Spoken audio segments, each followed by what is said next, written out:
Ассаламу алейкум ва рахматуллах. Приветствую наших зрителей. Сегодня у нас будет эфир на русском языке. Тема обозначена, название – это бред эволюционного суверенитета. Несколько уничижительно, я понимаю, у нас так мы особо не заморачиваемся. Бред, он есть бред. Сейчас ждем наших участников, также зрителей. Связано это с тем, что уже прошло вроде бы 25 лет с года оккупации Чеченской Республики Ичкерия. До сих пор у марионеточного режима в Чечне не прекращаются попытки оправдать акт своего предательства. Они хотят облачить его в одежды заботы о народе, о чеченском народе, что идеологи чеченской независимости обрекли его на войну, они являются голубем мира. Так вот, это основной посыл, который они вновь и вновь стараются навязать несведущему обывателю, молодому поколению, которое выросло уже после данных событий. Но, к ихнему сожалению, живы еще современники тех событий, участники тех событий. Мы сегодня постараемся в силу временных рамок, которые может позволить у нас один эфир, раскрыть данный вопрос и рассказать нашим зрителям, слушателям, в чем именно является ложь тех людей, которые стараются навести тень на плетень, как говорится.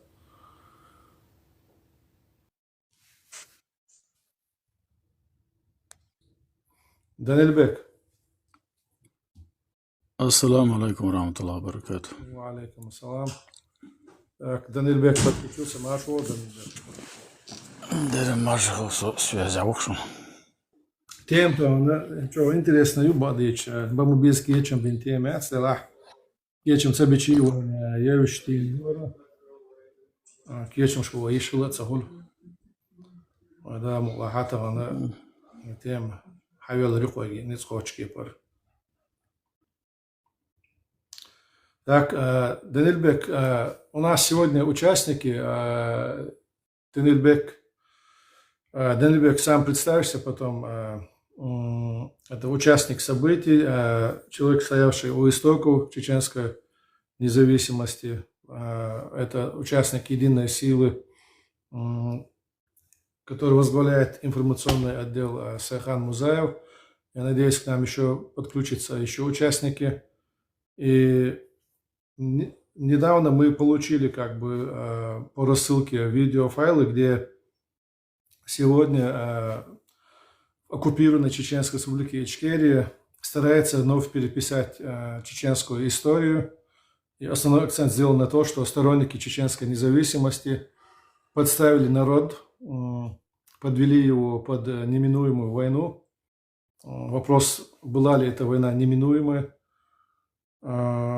И они сегодня являются истинными радетелями за блага и счастье чеченского народа. Они спасли его от каких-то мировых заговорщиков Запада и кого угодно, англосаксов, я не знаю. В общем, наши чеченские герои, по их мнению, как они выдают, являются агентами вот этих каких-то зарубежных каких-то сил, международных сил. Что удивительно, сегодня эти же люди с телеэкрана вещают о чеченских героях, начиная с эпохи шейха Мансура. Шейха Мансура они признают героем чеченского народа, они признают героями всех участников большой российско-кавказской войны.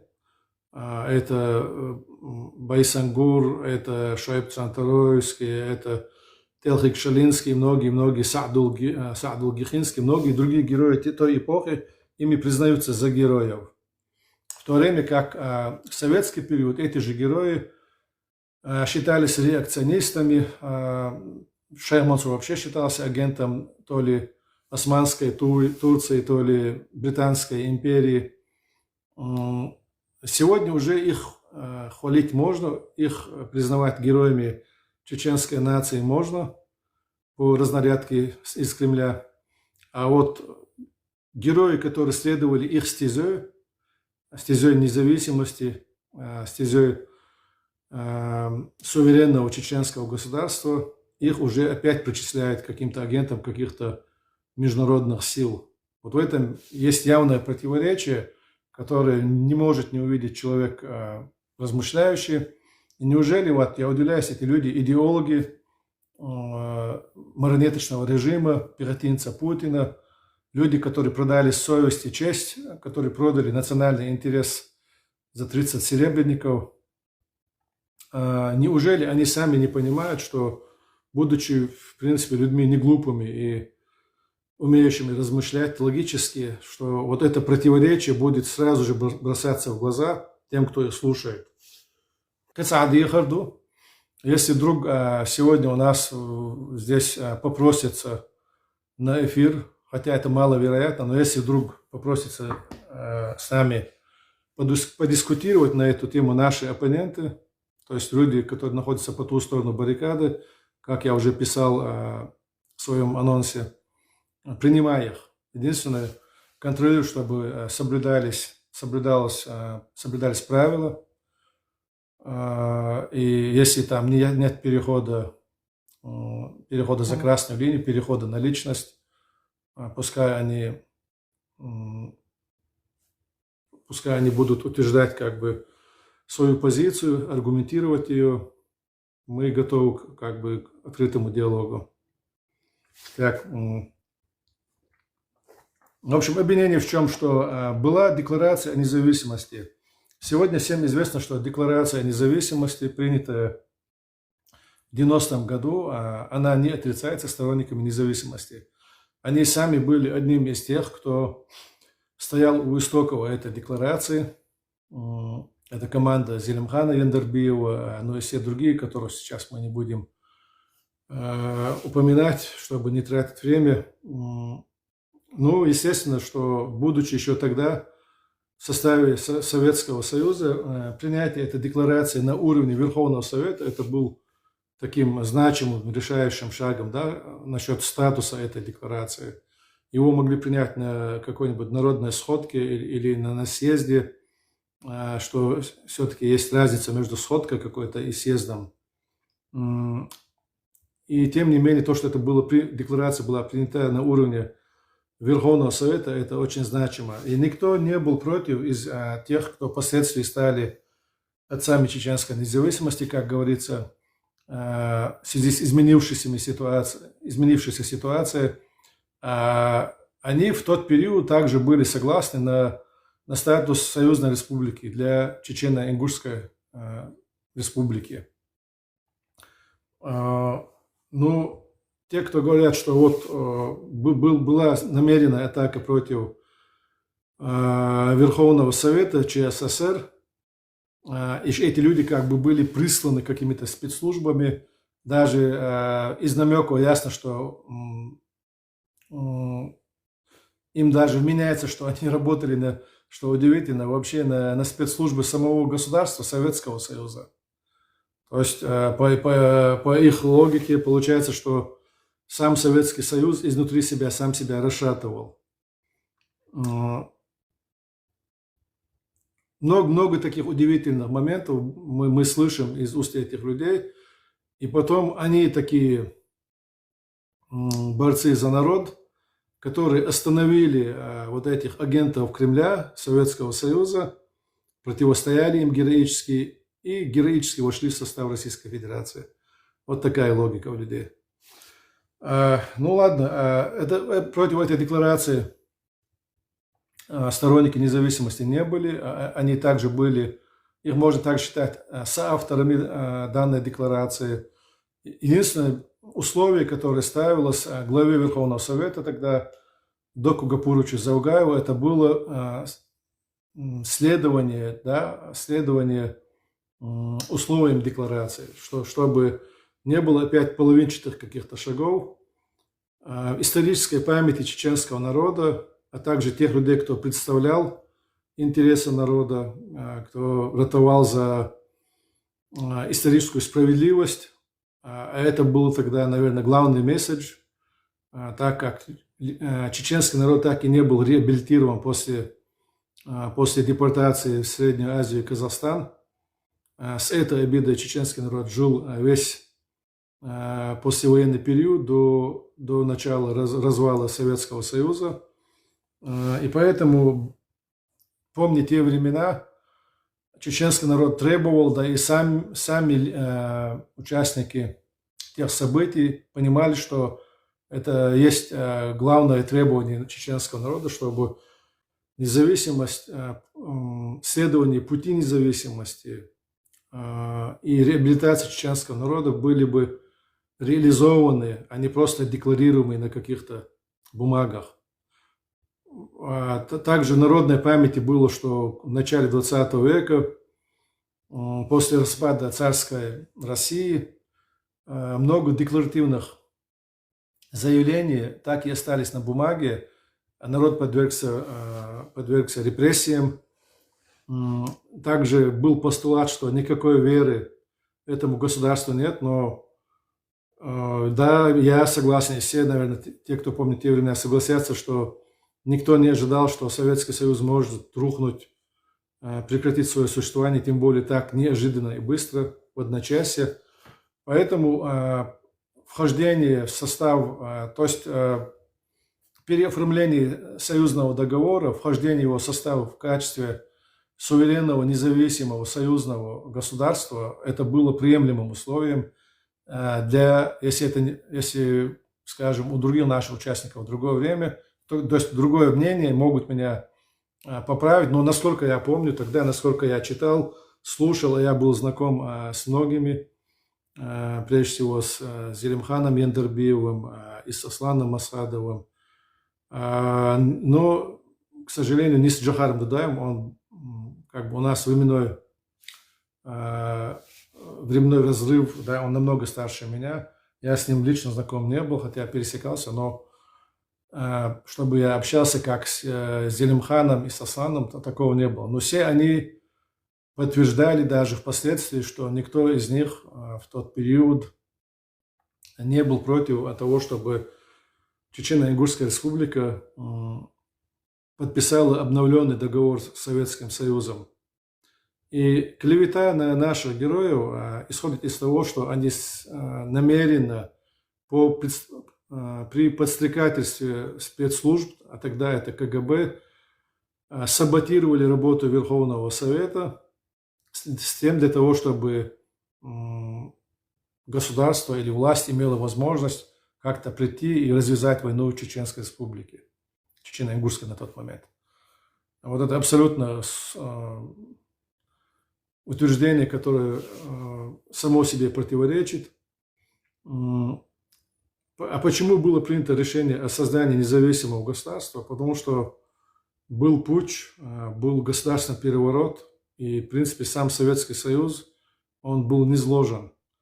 И тогда те, кто требовали от Доки Заугаева только лишь следования условиям декларации о независимости, когда в этот момент он оказался в Москве, он не был со своим народом Чечено-Ингушской республики, он оказался сопричастен к путчистам, и эти условия уже дали карт-бланш национальным лидерам, героям.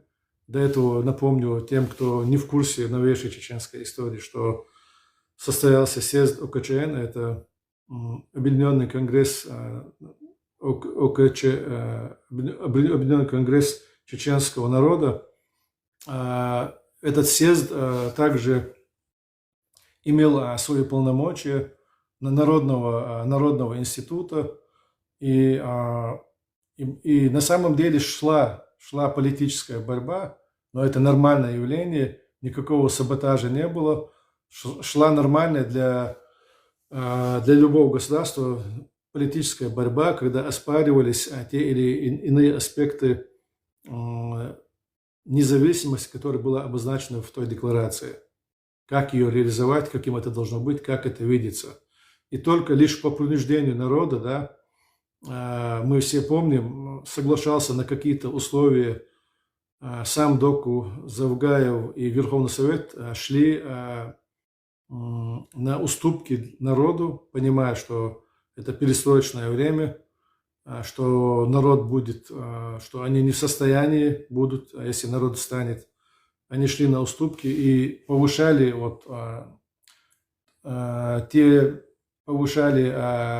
сам статус вот этих документов, которые создавались. То есть это все подпиралось снизу, а не спускалось сверху, как стараются утверждать, от Верховного Совета. Да, в Верховном Совете были действительно люди, которые болели за чеченский народ, и которые являлись патриотами, и также они лоббировали это, но мы знаем, что политической воли у Верховного Совета добиваться максимально суверенитета не было. Все это было благодаря тому, что сам народ требовал и подпирал.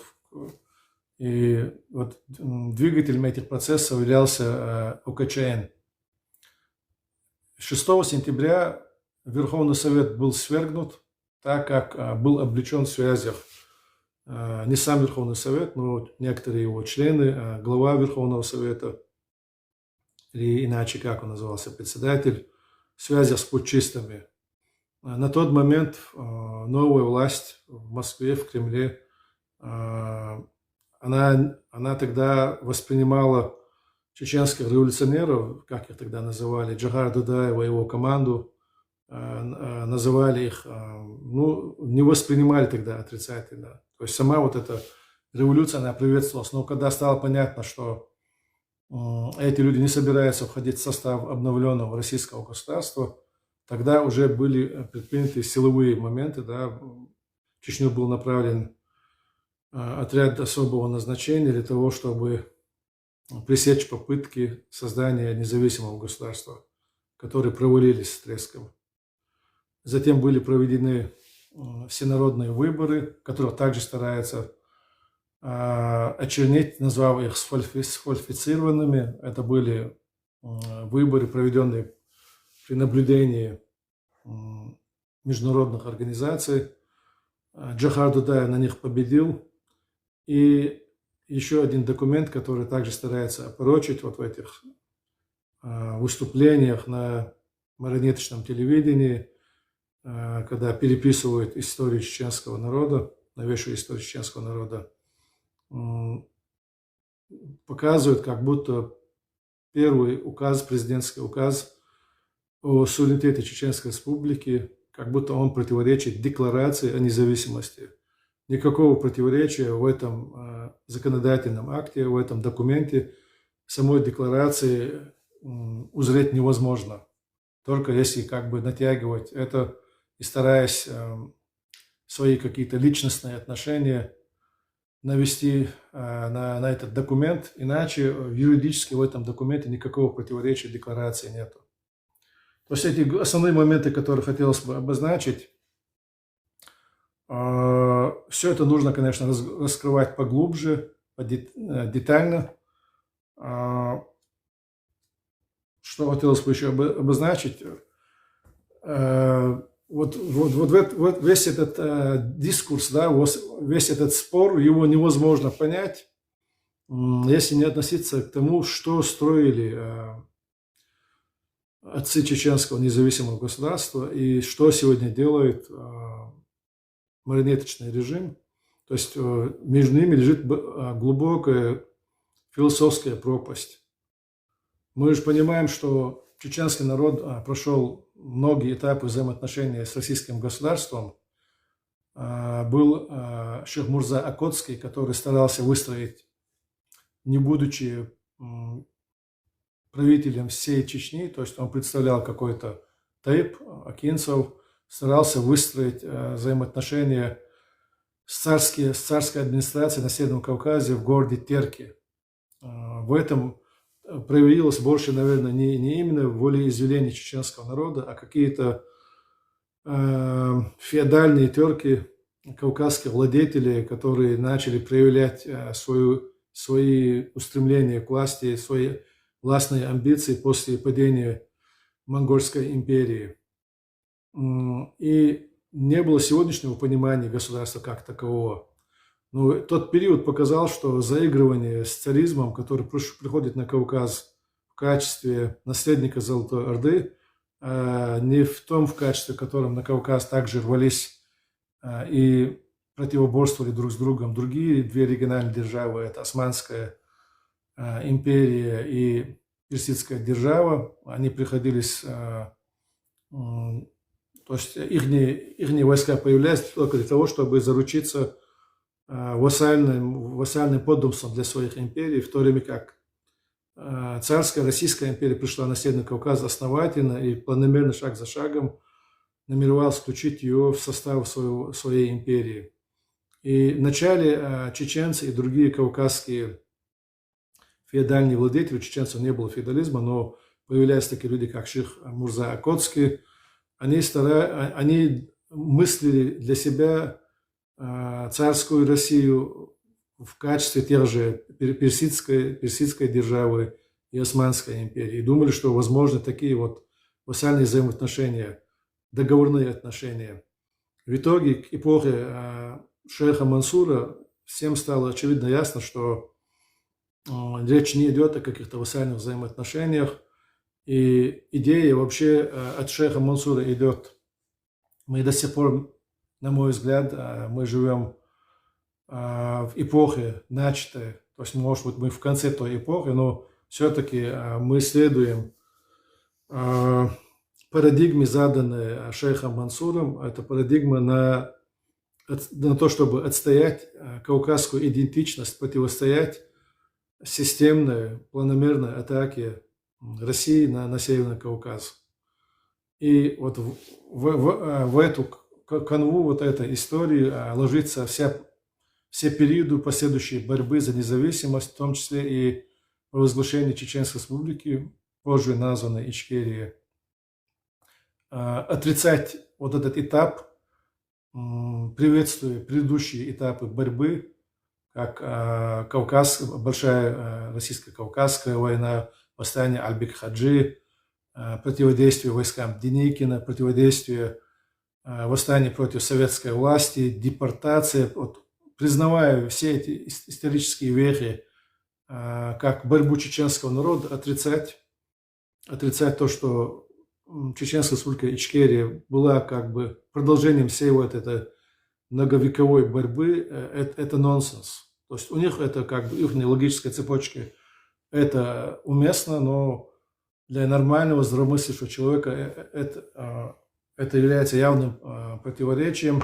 И если уж так они сегодня вышли очернить эту историю, то им нужно, наверное, признать так же, как в свое время и в советский период, и царский период, что шейх Мансур, наиб имама Шамиля, Таймиев, Бибулат Таймиев, Альбек-Хаджи и другие герои чеченского народа также являются предателями чеченцев, которые противодействовали России. Тогда уже будет всем ясно, что все-таки это сатрапы России, рабы России, а никакие не предатели за благополучие чеченского народа. Они не могут себе этого позволить. Но и в этом есть их такое противоречие, от которого они никуда не уйдут.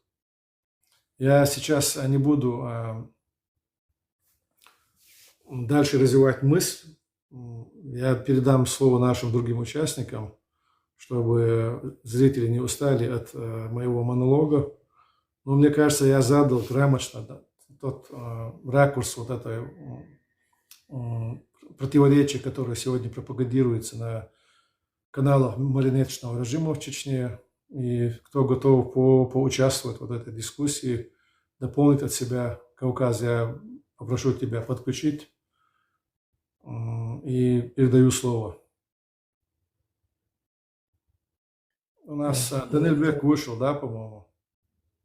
Сайран, если ты видел ролики, о которых я говорю, я назову главного фигуранта вот этих выступлений, то есть человек, который действительно является участником тех событий.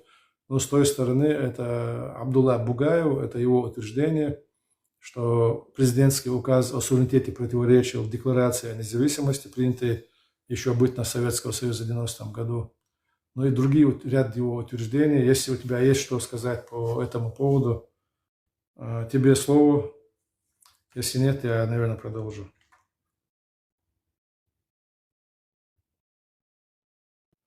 Ассаламу алейкум. Добрый вечер всем. Ну, я ролик этот сам их не видел. Надо как-то посмотреть. Но в любом случае мы можем сказать одно. Всем известный факт, что мы, точнее наши старшие, в свое время, когда провозглашали, мы определили самих русских и всех остальных вместе взятыми. Все было сделано по их же правилам. Но, как говорится, реакция со стороны других стран была неадекватной. И надеемся, что на данном этапе они уже осознали свою ошибку и уже на втором круге свою же ошибку. А так, конечно, по теме есть что сказать. И плюс самое главное, что эти люди, которые находятся дома, они говорить правду и не могут, даже при желании. Не знаю, у них было ли это желание или нет, но в любом случае им это просто не дадут сделать.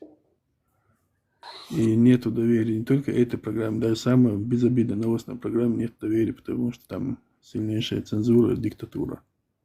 Это любой человек должен знать и понимать. Сайхан, правильное уточнение, но при этом мы знаем, что ведущие программы и сам Абдулла Бугаев, вряд ли кто-то их принуждал к таким утверждениям. Цензура есть, это все правильно. Но мне кажется, они на этом были всегда, на этих утверждениях. И для меня... Да, этих двоих-то понятно. Да. Я вообще имею в виду любого человека, даже когда идет какой-то опрос или какое-то интервью, они будут показывать только то, что они хотят. И там нету инакомыслия, и не может быть. Да.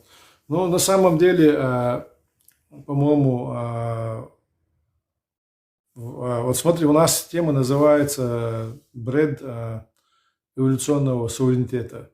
То есть они утверждают, что если бы тогда команда Яндарбиева, приглашенного ими, вот эта команда Джохара Дудаева в Чечню с места его службы в Тарту, кажется, да, он служил в тот период, что если бы не они, то чеченский народ эволюционным путем мог прийти к суверенитету, государственному суверенитету, национальной независимости. Вот как бы их месседж о том, что именно так могло быть, но появились вот эти проходимцы, авантюристы, провокаторы, которые то ли по наущению спецслужб, то ли осмысленно саботировали этот эволюционный путь, перевели его на революционный и ввергли чеченский народ в катастрофу, войны, что они не могли не понимать, что Кремль тогда не согласится на отделение Чечни и начнет войну, а значит, это было как бы нерационально. Вот это утверждение, оно требует своего детального как бы опровержения. Ну, во-первых, в тот период, когда шли события в Балтийских странах, шли события в Средней Азии и на Южном Кавказе, сегодня правильно будет сказать, тогда не казалось столь невероятным уж, что Чечня может приобрести независимость при поддержке мирового сообщества. И казалось как раз таки маловероятным, что после Второй мировой войны и установления международного порядка, что Россия сможет начать открытую военную агрессию против мирного населения, против мирной республики.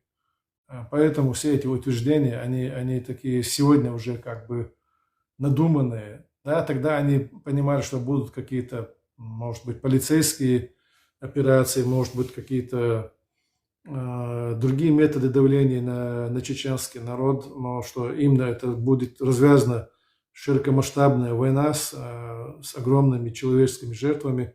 Я думаю, и сами тогда они это не понимали. Они боялись только какой-то полицейской операции, которую пресекли в первые же месяцы независимости Чечни, что вот войдут какие-то там отряды ОМОНа, пересажают их. Это была больше личная трусость, чем чем то, что они пеклись за народ, который может быть вергнут в войну. Да, такие опасения уже появились где-то к 92-му или ближе к 93-му году. Но на тот момент, на момент революции, то есть таких опасений-то и не было на самом деле. Эволюционный путь, он возможен в случае, в мире есть истории, когда эволюционным путем добивались суверенитета. Но мы должны учитывать наши собственные условия. Никогда не было то, чтобы империя, метрополия может удерживать бывшую колонию, и она добровольно ее отпустила эволюционным путем. Такого как раз таки в истории не было. Были примеры в истории, когда, скажем, та же Британская империя, которая удерживала несколько веков Индию, превосходящую Британию, Великобританию по численности огромное количество раз, по территории огромное количество раз, удерживала различными имперскими методами манипуляции, подкупа местных элит. И в итоге все это закончилось без войны эволюционным путем. Но опять-таки как без войны? Военные конфликты на индийском субконтиненте были в разные периоды и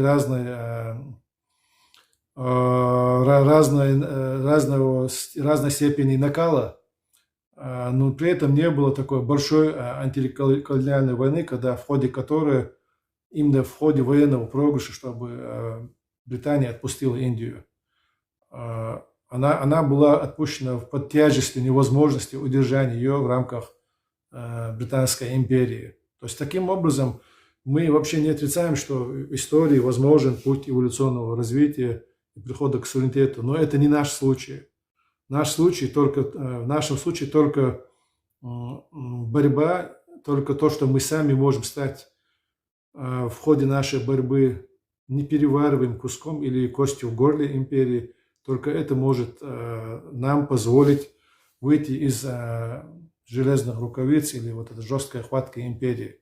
То есть это борьба, на которую вывели народ наши герои, да, начиная от шейха Мансура, все последующие за ним. Эта борьба была осознанным шагом чеченского народа.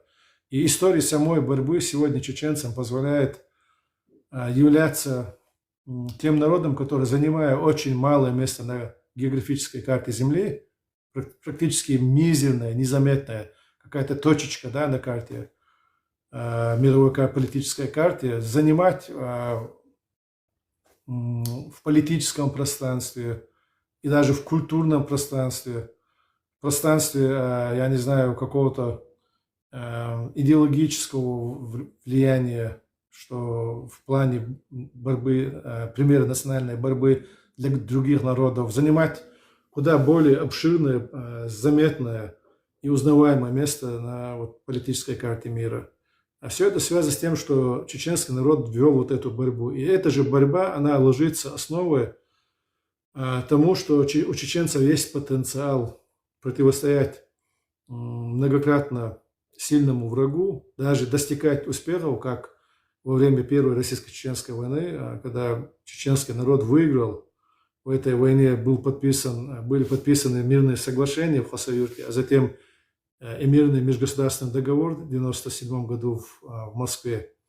То есть таких успехов нам позволяет добиваться то, что чеченский народ давно вышел за рамки вот этих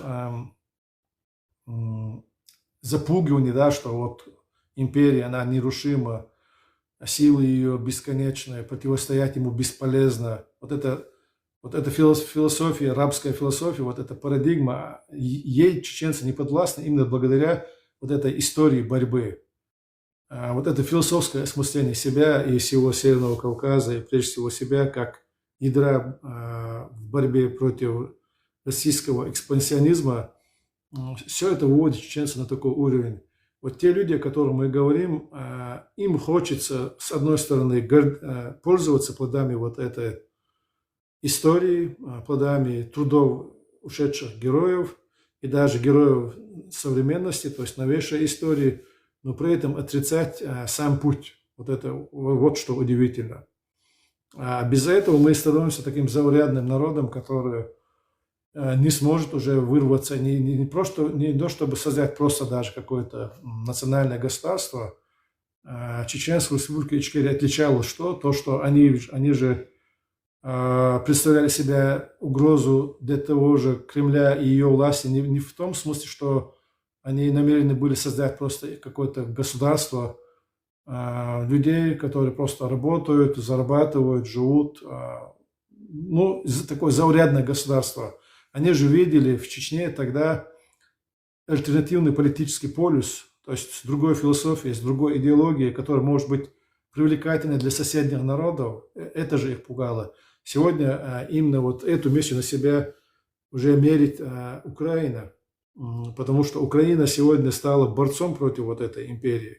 Естественно, уже взоры людей обращены сегодня на Киев, на украинский народ. Тогда в этой роли, как ни странно покажется сегодня, уже озираясь в историю назад, вот эту миссию, которую сегодня сложно нести и 40-миллионному украинскому народу, тогда эту миссию на себя примерила маленькая Чечня и всего лишь миллионный чеченский народ.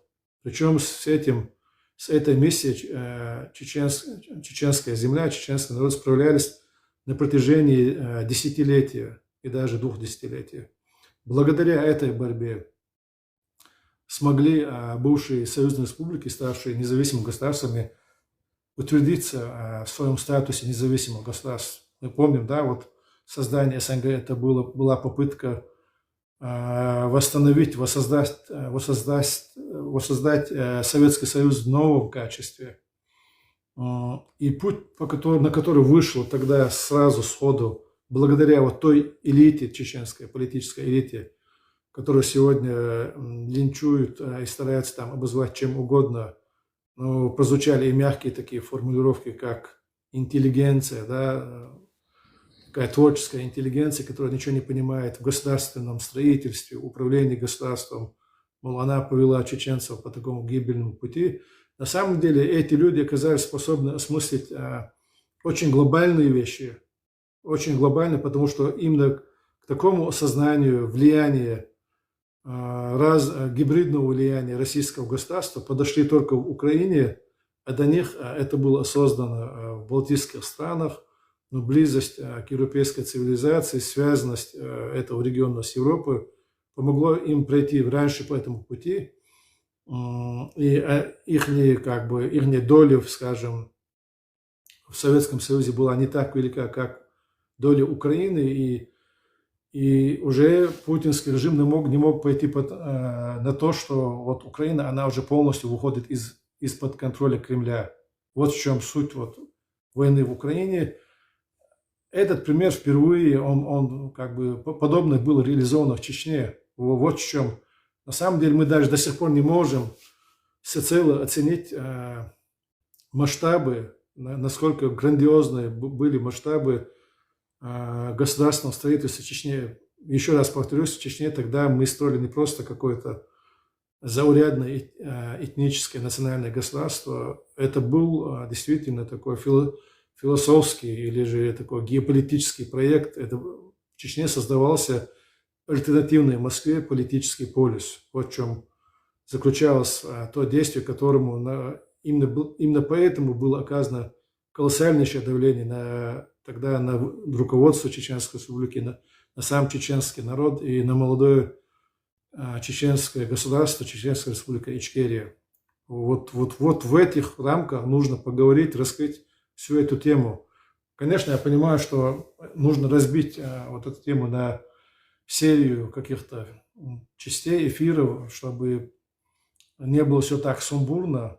Я сейчас говорю несколько эмоционально, потому что, конечно же, злость одолевает, когда ты видишь, ты сам живой участник, свидетель тех событий, и даже спустя 30 лет никак не успокоиться.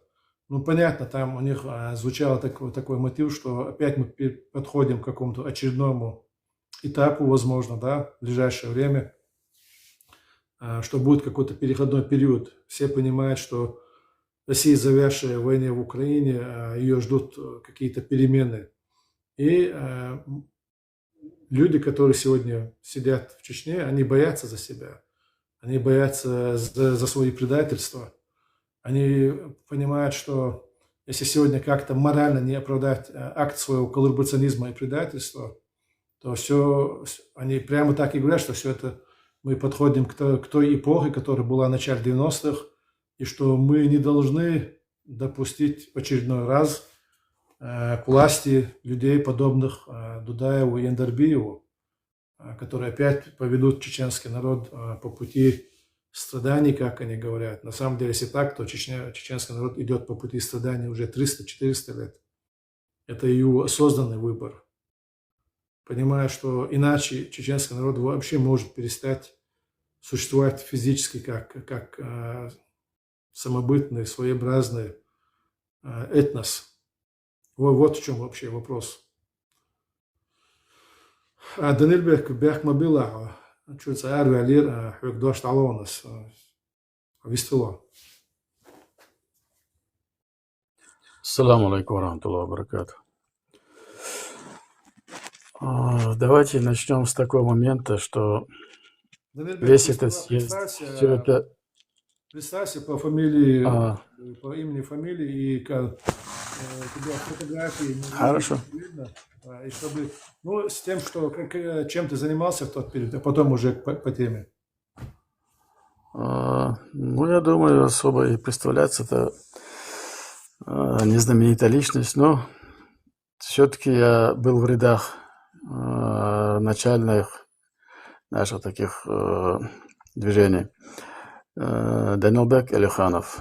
Я родился в Грозном, вырос в Грозном, учился, работал, все там. И начал свою такую политическую деятельность, если не сказать, с 7 класса своими разными антикоммунистическими разговорами с учителями, то уже с 86 года со всех этих неформальных движений. Потом вступил в Воинско-демократическую партию. Уже активно я подключился к политической деятельности уже со 2-го съезда. И после проведения 2-го съезда, учредительного съезда, как тогда предложил Джохар проголосовать. Учредительный съезд люди еще не особо понимали, что это означает. И Джохар пояснил с трибуны, что если мы проголосуем за то, что это 2-й этап съезда учредительным, то принятое решение на этом съезде будет обязательным для исполнения, что это будет иметь силу закона, и сегодняшние действующие власти загаевские должны будут его принять во внимание и не смогут отвергать. То, что эти такие говорящие головы сидят и разглагольствуют, это действительно, как сказал Жамбулат, это попытка обелить себя в какой-то мере, что они спасали народ. Но эти люди, например, Бугаев, он не спасал народ именно в тот момент, когда нависла страшная угроза депортации этим ГКЧП. Они запланировали депортацию, они завели войска, они решили повторить 1937 год.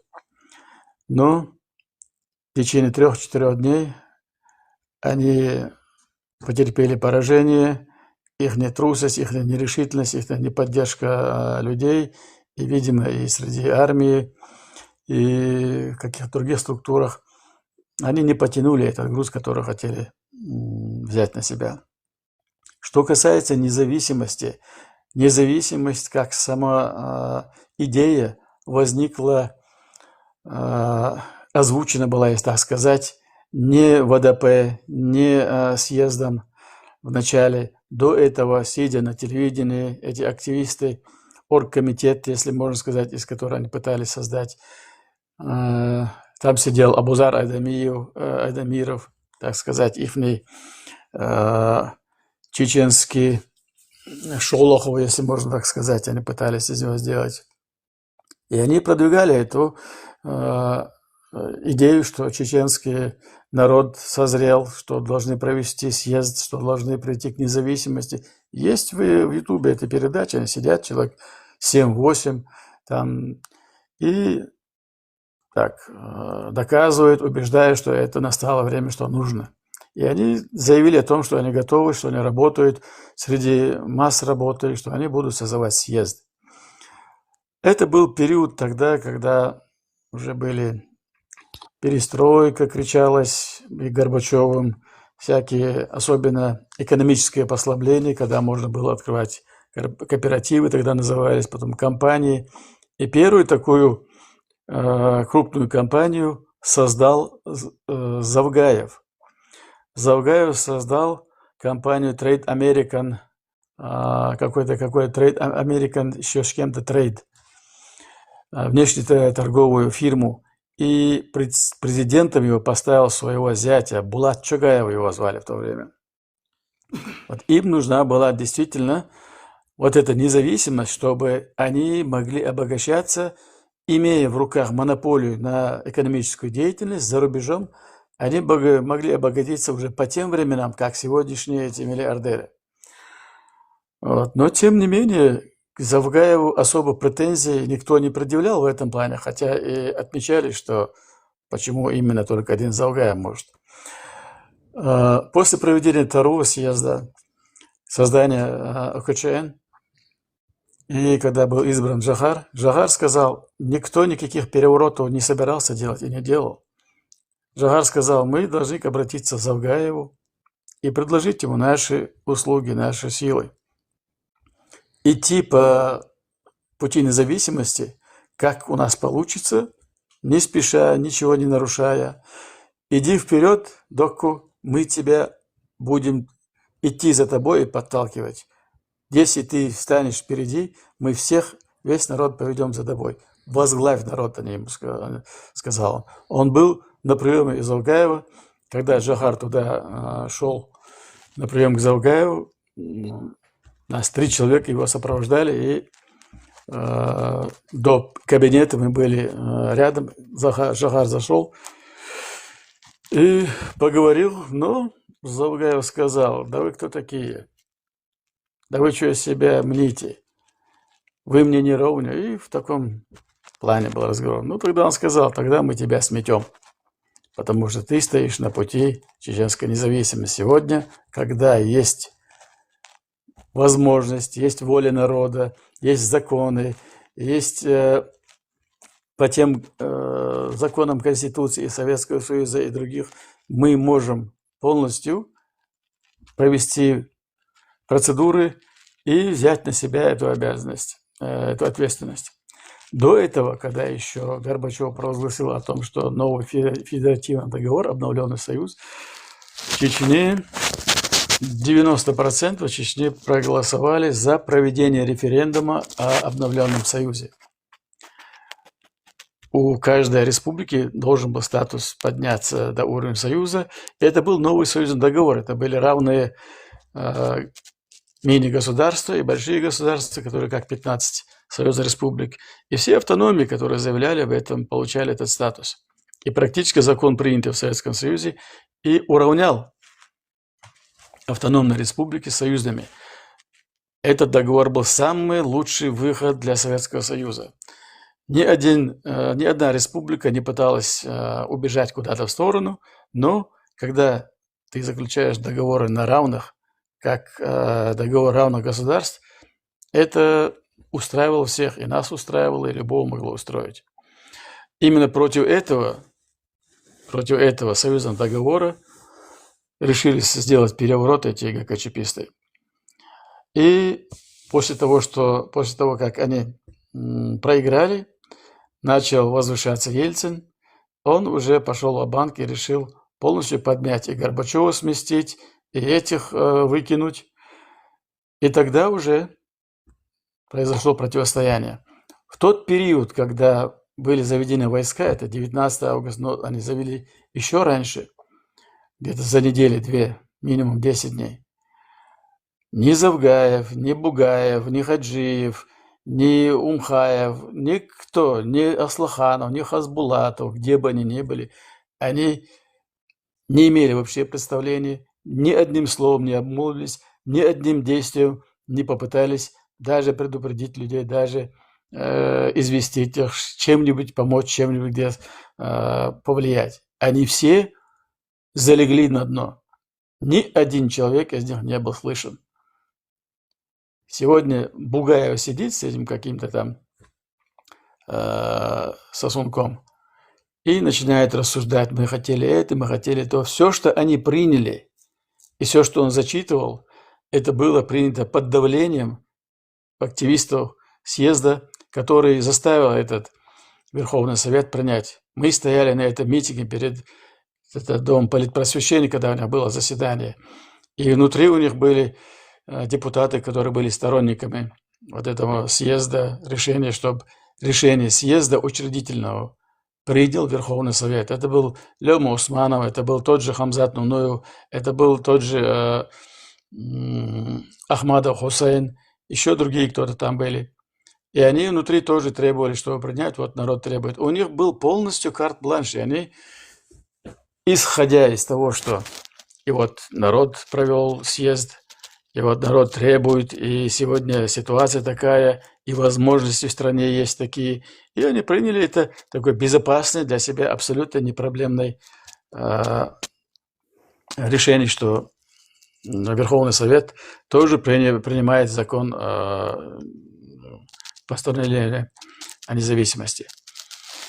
Но они после того уже, это до ГКЧП, но хорошо приняли.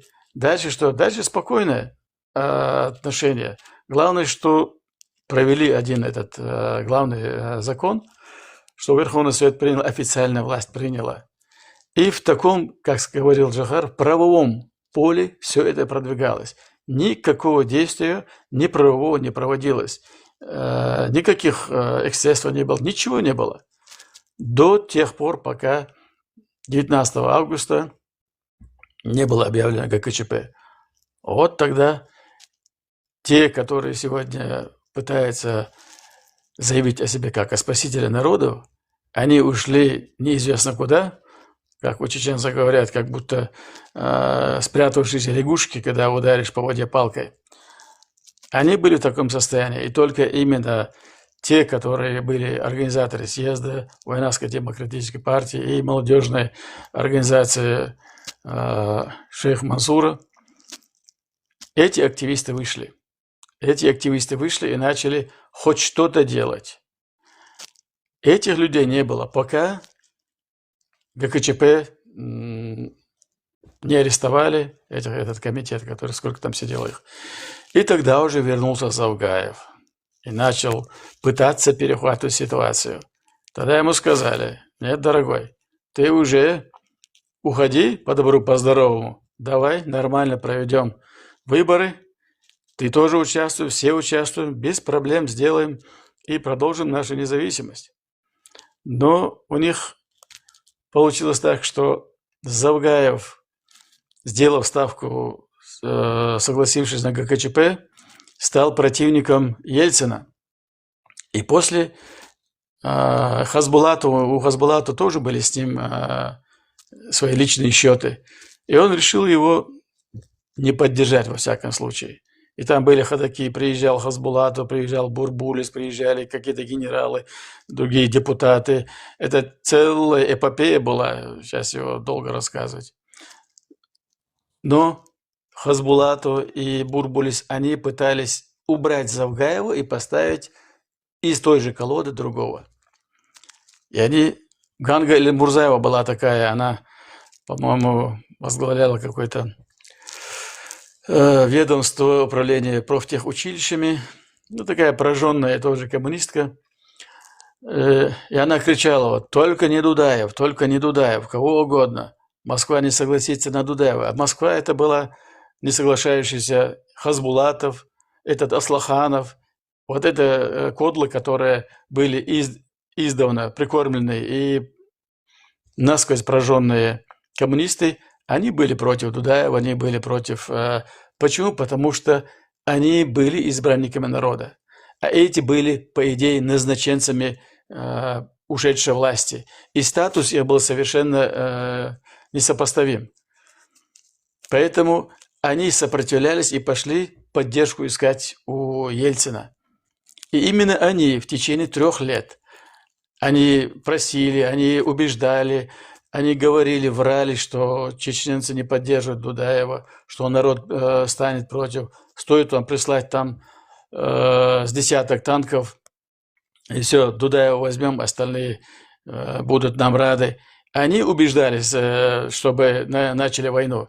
И на их вот эти утверждения клюнул Ельцин в то время, когда ему нужно было поднять свой рейтинг.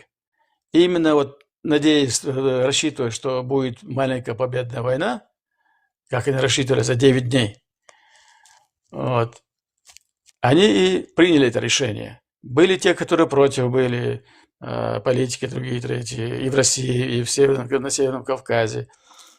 Как этот Калмыков, который был, сейчас не помню его должность, но он тоже в Совете Безопасности был. Он даже в отставку ушел. Вот. Да. Но эти же, особенно Шахрай, этот шпендик, который, я не знаю, правда или нет, но вполне возможно, когда был студентом, говорит, постоянно чеченцам носки стирал.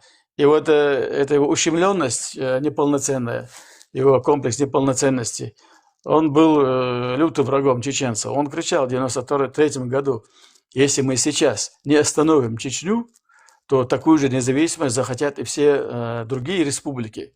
Почему он кричал? Потому что, несмотря на их блокаду, диверсии, они совершали диверсии внутри Чечни, они совершали убийство русского населения, их те же сотрудники МВД, которые были, они убивали русских, которые там остались, женщин каких-то, выбрасывали их на мусорные свалки, чтобы потом их находили.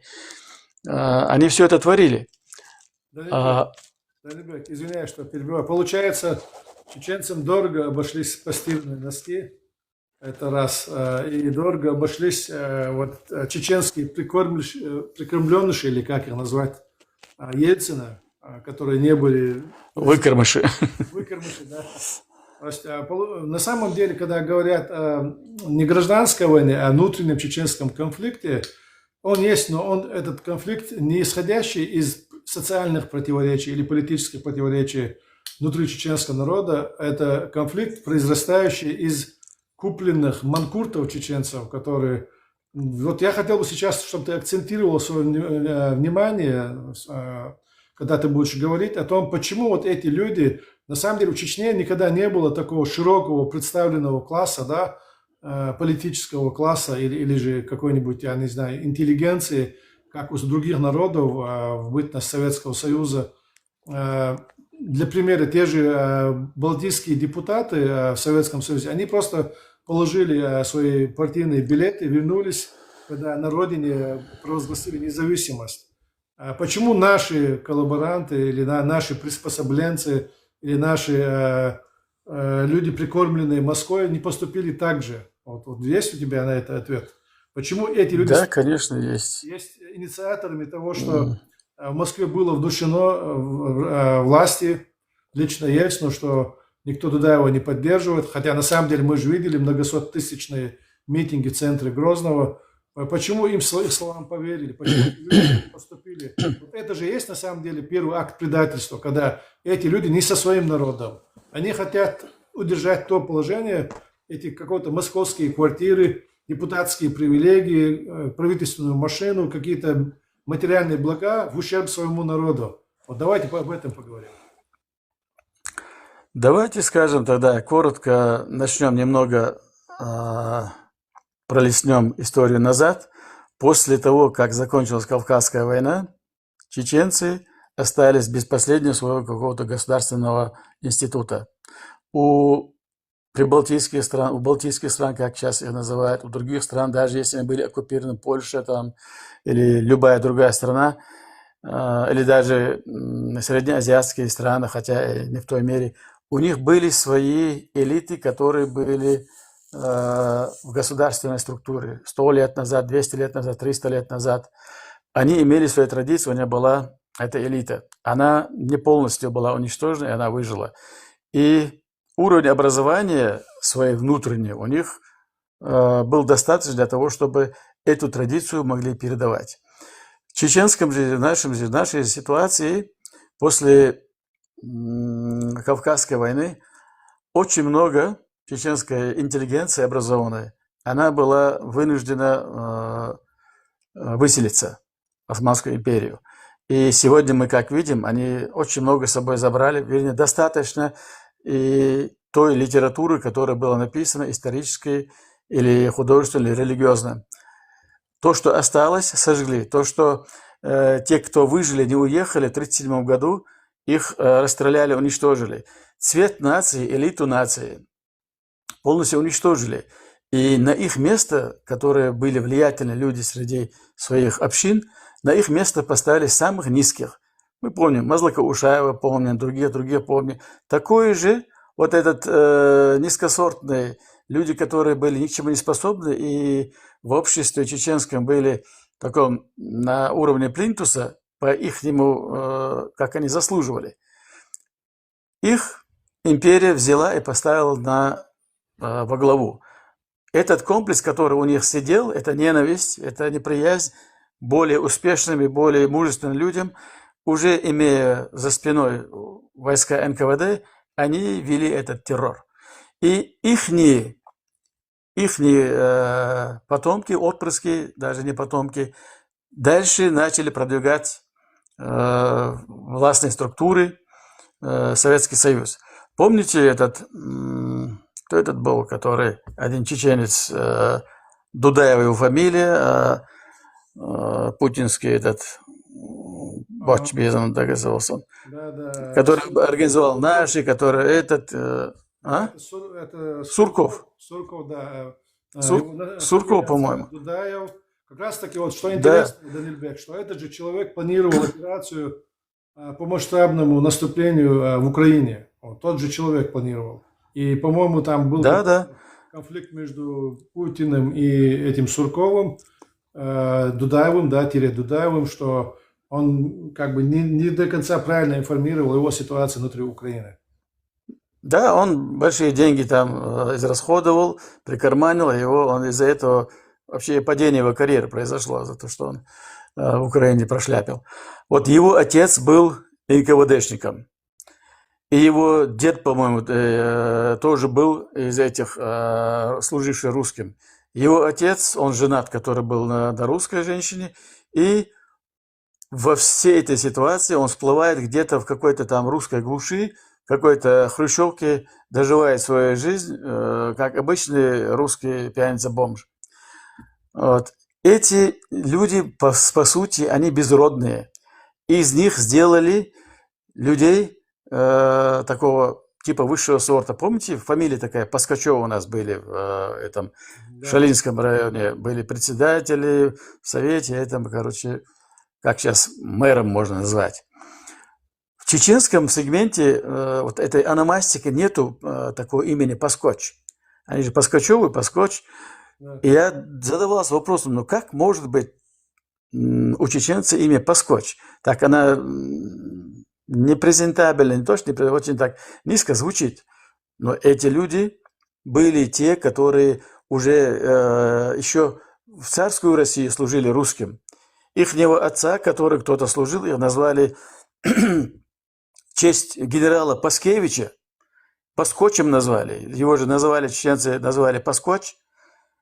И вот эти люди, фактически, их фамилия выдает, кто они такие, откуда они были. И у них эти Паскачевы, эти же царская охранка, НКВДшники, КГБшники, они же у них полностью архивы по наследству переходят. И вся эта система, которая была насажена на чеченцев, была составлена из таких, по сегодня, как мы сказали, муртады и манкурты. Еще второй у нас основной момент, который был в Чечне, был насажен культ русских первый. Их заместителями русского были армяне и евреи. Они занимали и в правительстве должности, и в директорском таком экономическом, не бухгалтерском, они замминистров и директорский корпус был. После них были выходцы из Дагестана, такие как Хаджиев, такие как их родственники были в Шали тоже. Хазбулатовы тоже, которые говорят, мы оттуда, мы не чеченцы. И вся эта шелупонь, которая не имеет в Чечне среди чеченцев своих родовых корней, она была вытащена наверх. Даже ингуши были более приоритетные, потому что они всю жизнь, 200 лет были лояльны русским, и тоже в Чечне, в Грозном, они занимали посты, они занимали хлебные места, и только после этого были чеченцы, только после этого. И чеченцы в основном были за складами, там какими-то там, где-то вот такие места занимали, и милиции были. И вся эта милиция, которая управлялась тоже русскими, это, так сказать, их происхождение, их отцы были вот так, как Мазлакушаев, как эти Паскачевы, как эти Хаджиевы, как эти другие там были. Они не имели никакого отношения к чеченскому народу. Ни ментально, ни родовом отношении, и тем более они из ничего были вытащены, прикормлены. И они, естественно, как сейчас в Дагестане есть поклонники Сталина, из-за которого они получили много земель чеченских. Они молятся на Сталина до сих пор. Они тоже также молились на них. И сегодня, когда в то время, в 91-2 году их свергли, через войну, через 2 войны, через геноцид, опять же, такую же систему сделали, людей, не имеющих никакой значимости среди чеченского народа, опять же посадили наверх. И им не надо инструкции давать, им не надо приказ. У них и так есть внутри комплекс неполноценности, который они будут, из-за которого они будут угнетать народ. Они, как сегодня, как и тогда, так и сегодня, они не любят независимого человека, они не любят гордого человека, они не любят красиво сложенного, высокого человека. И как ни смотришь, они какие-то нескладные, неказистые, большинство из них. Институты, которые занимаются отрицательной селекцией в империи, в России, в Англии, Франции, во всех этих бывших империях, они всегда работают над отрицательной селекцией. Они уничтожают, разрушают генофонд нации и худших из них ставят наверх. Поэтому, когда эта ситуация начала меняться и был шанс, именно против выступила вот эта их заготовленная вот эта консерва, вот этот слой. Они были ярыми противниками. Почему? Потому что они теряли свое превосходство. Они не теряли свои материальные, но они теряли превосходство. Они теряли власть, которую они имели над людьми. Любой маломальский начальник мог полностью беспредельничать над обычным человеком, чеченцем. У них даже участковый один, который в то время хватал, у него даже в кобуре пистолета не было. Он мог туда семечки засовывать, ходить щелкать, но в 3-4 селах его все боялись. Ему никто ничего не мог сказать. Когда мы были молодые, в Грозном жили, мы видели, знали, как это ведут себя эти менты. Они самые неприспособленные, самые тупые, самые, которые не могут... Например, из моей практики, из моих знакомых, в милицию пошли те, кто даже, выйдя к доске в школе, не мог с подсказки хоть что-нибудь сказать. Но 0 был, полный 0. И они пошли в милицию. И так они были 90%. И вот сегодня Бугаев, который в действительности имеет хорошее образование, образованный, грамотный, там туда-сюда, он оказался в компании этого Хамбиева, который не то что какое-то образование не имеет, не то что какое-то ничего из себя не представляет. Ни в одном боевом столкновении нигде себя не проявил. Вы где-нибудь когда-нибудь слышали, что вот Хамбиев провел какую-то операцию, или здесь какие-то позиции защищал, или что-то он там сделал, как о других говорят? Нету ни одного, потому что он не был им. И вот потом это какой-то там, кто там сидит, совершенно не зная ни историю, ни даже что в Грозном происходило, то, что 10 лет назад происходило, сидит и начинает рассуждать. Могли бы этим делать, эволюционным путем взять параллельные какие-то связи. В то время Советский Союз был развален полностью. Никаких экономических вариантов, возможностей не было. В Чечне у нас была ситуация с продовольствием, с обеспечением на голову выше, чем в самой России. В России голодали. Им Буш поставлял куриные ножки, они из-за этих ножек выжили, эти ножки Буша. А у нас была оптовая торговля, которая обеспечила пол Российской Федерации. Вот. И он говорит, ничего не построили. Сегодня они около 30 лет, ну пусть, допустим, 20 лет, полностью получают с России деньги, полностью вооружение поддерживают, никаких проблем у них нет. Что они сегодня построили? Они построили только какие-то эти коробки домов, которые пытаются пихнуть кому-то, продать. Какое производство они наладили, какой завод они восстановили, когда сегодня они имеют полный карт-бланш, и имеют деньги, и все имеют.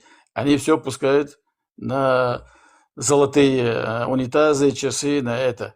Пусть он у них спросит, а не у чеченцев, у Жохара, которые 3 года были под блокадой и под диверсиями, когда нам, говорят, пенсии не платили. Пенсии, даже если бы чеченец, пенсионер уехал бы куда-нибудь в Японию, даже тогда Россия должна была платить, потому что всю свою жизнь работая, человек выплачивал туда пенсионный фонд. Куда бы он ни уехал, даже европейские страны здесь, людям, которые здесь получили статус беженцев, потом гражданство получили, вышли на пенсию, им даже куда бы они ни поехали, даже европейские страны платят пенсию. Несмотря на то, что они не вносили столько. А наши люди, которые работали на Советский Союз как каторжные по 40 лет, по 45 лет, им ничего не давали. Им должны были, обязаны были выдавать. Но нам устроили блокаду, даже денежную массу не давали. Что сделал Жохар? Старые деньги Советского Союза, которые вышли из оборота, они самолетом завезли из балтийских стран, и у нас было принято, эта валюта, она 2 года с лишним она ходила, и люди торговали этими деньгами, получали зарплату, на базаре покупали, продавали. И у нас ситуация самая тяжелая была. Но тем не менее, мы потихоньку, люди начали заменять эти деньги деревянные, потихоньку вытесли, и у нас начал ходить доллар. У нас была уже твердая валюта. И фактически, как это кричал Шохрай, они боялись действительно, что захотят в окружении, которое есть у нас в республике, тоже захотят независимость. Я один маленький такой пример приведу. Из Дагестана приехала одна журналистка. Ну, такая современная мадам какая-то. И у нас в Министерстве иностранных дел, Министерстве информации и печати, я работаю в Министерстве информации и печати, она стоит у окна и смотрит на площадь. А там люди, молодежь ходит туда-сюда, ходит. Она внимательно наблюдает за ними, а я сзади стою и смотрю на нее. Она почувствовала, что кто-то рядом, она раз повернулась ко мне и говорит, у нее сразу мысленно озвучила, да, говорит, по лицам видно здесь люди, они без комплексов. У людей на лицах видна свобода, говорит. У нас таких лиц нету, говорит. Вот из Дагестана приехавшая, это не просто какая-то торговка или молочница. Это была журналистка. Она и замечала это. И люди, многие, которые к нам приезжали, они разительную перемену видели. Чеченцы внешне очень ухоженные. Чеченцы, взгляд у них независимый, гордый, и они себя чувствуют действительно свободно. Это же видно бывает по свободному человеку. У нас таких людей нет. Любой говорил, с России приезжали, откуда бы ни приезжали, с Грузии, когда нам приезжали, ох, как у вас здесь по-другому. Все, говорит, в кабинетах, в министерствах, в других учреждениях, молодые люди, 30-35 лет, дела какие-то решают, вопросы решают, куда не пойдешь, что делать. У нас в Грузии, говорит, одни старики, говорит, сидят, как тогда, в советское время, одни старики, и говорит, с ними ни о чем ничего нельзя решить, ничего сделать. Именно вот этот прогресс, который эти, которые сейчас сидят, они не то что не могут понять в силу своей необразованности, но и в силу своей ограниченности и рабского мышления, они вообще не могут представить, что в действительности, когда народ выходит и берет свою судьбу в свои руки, это уже совсем меняет человека, меняет людей, меняет улучшает его породу и улучшает его мышление. А то, что чеченцы очередной раз не смогли 1/6 часть мира перебороть, тем более, когда именно этой империи помогали Америка, Германия, там Франция, по-моему, какой-то им долг простили. И противодействовала именно Чечне. У нас, говорят, нас поддерживают. Нас никто не поддерживал. Были какие-то там прибалты, другие, третьи, что о нас что-то говорили. Но от этой говорили у нас сил не прибавлялось, оружие не поступало, денег не поступало, армия не поступала, ничего у нас не поступало. Поэтому говорить о том, что нам тогда помогали, нас поддерживали, это говорит только тот, кто не был в то время, абсолютно не понимает, что тогда было, и ничего об этом не знает. Да, Эбек, я коротко хотел бы сейчас, резюмируя тобой сказанное, рассказать версию. У нас сейчас новый участник, мы ему после передадим слово. У нас есть Сет Хасан Абу Муслимов, который являлся вице-президентом при президентстве Зелимхана Яндарбиева. Также он стоял у истоков чеченской независимости, историк по образованию, автор вот этого текста Хасавюртовского договора. У него есть статьи на тему историческую и политическую. Так, я придерживаюсь его версии, что в Чечне была до экспансии России на Кавказ была своя как бы антифеодальная революция, и у нас, в принципе, была прямая демократия, то есть на сельских сходках народ сам решал свою судьбу, и народ за этот период, долгий период, несколько веков, в нем уже смогла укорениться вот эта свобода мысли, в самом его психотипе вот эта свобода личности, она была превалирующая и всеобъемлющая. И почему у чеченцев выходит, что предатели наши, такие уж прям верные, да, России, если у других народов была аристократия, были феодальные владетели, то есть народ им доверял. Не всегда же власть монархическая или аристократическая, она плоха. То есть если народ доверяет свою судьбу этим людям, и они решают, как поступать, если они решают бороться, они борются. Если они считают, что аристократия, которой народ делегировал свою власть, если аристократы считают, что теперь у них сил недостаточно далее сопротивляться, и они решают заключить какой-то договор или войти в подданство российского государства, то они из этого подданства извлекают максимум выгод, максимум пользы для себя, для своего народа. При этом они не бывают столь гонимы, как чеченцы, которые, не имея подобной аристократии, с которой можно договориться, вели борьбу до самого предела, то есть даже иногда доходя, можно сказать, до таких крайних мер. И в этой борьбе, когда борьба ведется на таких предельных, как говорится, на предельных скоростях, в народе все не могут быть титанами. Появляются люди, которые готовы пойти в услужение врагу, которые ломаются как психологически, как люди, да, как личность они ломаются. В свободном обществе сломанную личность не уважают, поэтому они держатся до определенных этапов, если даже этот человек не такая сильная личность, но при этом, когда он ломается, он становится уже полностью, как вот в романе Чингиса Айтматова, он становится таким манкуртом, полностью подвластным своему хозяину. И у тех народов, у которых была такая аристократия, их элита политическая, она при смене обстоятельств также помогала выйти этим народам из подчинения Кремля, и они быстро перестраивались на рельсы независимого государства, уже имея в своих руках управленческий аппарат.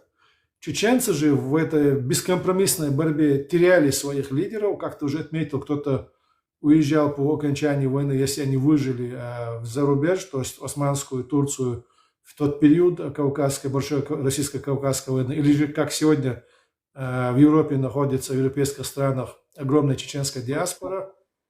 А те, кто остались и предали, они по прохождении какого-то этапа, вот у нас в 90-е годы была такая ситуация, что у нас не оказалось политической элиты с опытом управления. Наш народ был гоним, но зато у нас всегда оказывались идеологи, которые понимали суть этой борьбы, понимали, что произошло над чеченским народом. Вот в этом есть некоторые, может быть, трагедии нашего народа, а с другой стороны и то, что чеченцы, уже выйдя из подчинения метрополии, империи, они сразу же строят не как бы заурядное какое-то этническое национальное государство, а начинают сразу строить, скажем, отдельную цивилизацию, да, то есть это отдельный политический полюс, который может противостоять, который может идейно завлекать, который показывает такие признаки, заклад в этом государстве, который может быть очень опасен для бывшей метрополии, для империи.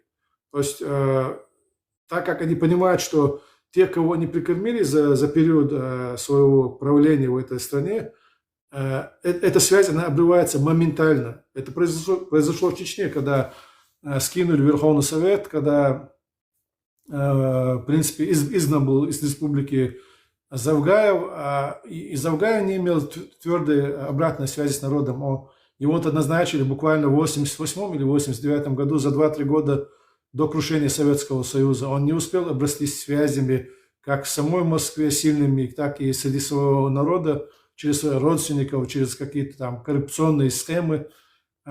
И чеченцам не доверяли, чеченцы были народом-изгоем, чеченцы были народом, которому не доверяли. И вышли из народа уже лидеры, идеологи, которые полностью отталкивались от чаяния народа. Вот такие лидеры были опасны для Кремля. Они понимали, что с этими людьми, в принципе, они не смогли, несмотря на то, что Джохар Дадаев был генералом стратегической авиации, но он был истинным сыном своего народа, он опирался на группу Яндарбиева, Зелимхана и других патриотов. То есть вот эта опора на народ и отталкивание не позволило тогдашнему руководству Российской Федерации заставить, хотя было колоссальнейшее давление на самого Джохара и его команду, они не смогли его заставить пойти на уступки, на такие же, какой пошла руководство Татарстана. Вот этот момент нужно было отметить. И в Кабардино-Балкарии кабардинские князья, они сначала у них был заключен союз с Россией, с царской Россией. Затем они пришли у них ситуация развивалась таким образом, что интересы стали противоречить интересы царской России после того, как они смогли перешагнуть через Кавказский хребет. Кабардинская элита, княжеская элита поняла, что это и грозит не вассальным подчинением России, не союзническими отношениями, а полным покорением. И Кабарда стала бороться против царской России. То есть эта элита решала, когда нужно заключать договор, когда нужно противоборствовать. И мы видим, что никогда в той же Кабарде не было проблем таких же с национальными предателями, какие были в Чечне и в Дагестане. В Дагестане почему? Примерно несколько отличительно от Чечни, но все-таки вот из той же серии в Дагестане антифеодальная борьба шла уже в ходе Большой Кавказской войны. Мы помним, что вот имамы, которые появились в 30-е годы, Гази Магомед, Хамзат Бек завершил эту борьбу, они начали свергать своих феодалов, которые пошли на сговор с царской администрацией, и их интересы пошли вразрез с интересами народа, который был у них в подчинении. Вот это было народное движение, национальное движение, которое свергло этих феодалов. Но при покорении Кавказа их потомки опять были поставлены на службу царской России, в то время как в Чечне уже служили России другие люди. Это были... У нас не было аристократии, как я говорил, не было феодалов.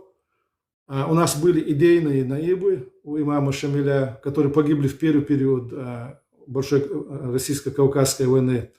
А уже во второй период были выходцы из народа, но не такие идейные, как первая волна вот этих наибов, которые посчитали для себя возможным пойти на услужение царской России. И вот именно эта плеяда людей, вот эти люди, они проявили себя во время установления советской власти. Конечно, затем они были сметены этой властью и подготовлены другие уже кадры, которые опять-таки уничтожили. То есть после пройдя через все эти репрессии, те люди, которые к концу развала Советского Союза оказались на услужении вот, Советской России, это были уже третья или четвертая волна предателей, которые прошли сито вот этих репрессий, даже услужение, даже то, что ты находишься на службе этому государству, тебе не гарантировало безопасность. Им показали, что они абсолютно никто. Помнить хажаин свой там дают, что темы те цахум билго до ходер сэр ржейн дагойтаса незавершенная война эл. И то мы вой эши бош. Ты об этом шву, мы вас царгу эл тагуацели дона. Мы вас выкинули на обочину истории бош. Москва чухи на Путин хала амел даш ворк. И на основном царь خدع دحر طولهم وبيحكن دحر تم دعوة طولهم بيحكن أشر تعمدوا سير أولش аж طولهم تبيحكني تو أم شق بالباتر просто в другую форму перейти дина хинс белла чак о хинс шо мах ара кисан трей агутула ина бош я паршо цара ама бо саран ара вай гас кшнит сату арду хо гармет ниш бяча أتقوم يقع تج ويسن نيتس إزجا بوش تير ألسن بوش بيشتم يقع بارتيزانسكي داموت صن لجقة شيء تشون درب ليلو شين أمن يوشيك إياه متكش ميز متكش وقع دعيس ربع ناح كل دي سندوه هوقلون يوشتي ماست وقو وشخل باش بلطوان بوي إذا هو غير متكش دعوش متنش بربع ناح إيدو قاقر ديال دونال قطعة دونال داتس تم دونال تك دونال ونحشون دونال يومشتارجر دول دات وش تاني متكش تعيس دوسارجر دال دك يخيط سانش بيحكن طولم دون طيب предатель что хари от ойхазлон ты мать бяхкан начиналось все с как бы с цветочков дон ягодки потом пошли дохаться дучте что на почал дакия хурдат цен почал дакия худу мётер гасни мотиюне долы речь о предателях и заскочил у нас один участник под ником, и, в общем, немножко сбил нас с толку. И те, кто нас слушает на русском языке, предатели утверждали, что у сторонников независимости, о тех людях, которые я говорил, что у нас вот эта линия предательства, она идет по линии отчуждения от народа, людей, которые не имели авторитета среди народа, и этих людей не воспринимали даже после падения режима царского, советского. Но они утверждали, что они люди образованные, у них есть опыт управления государством. А у идеологов, которые не имели действительно возможности где-то управлять и получить такой опыт в колониальный период, что вот они не смогут восстановить государство. Вот это утверждение хотелось бы опровергнуть. Во-первых, в частности, наши чеченские госуправленцы, их, как отметил Данилбек, не пускали выше вот этого хозяйственно-производственного уровня.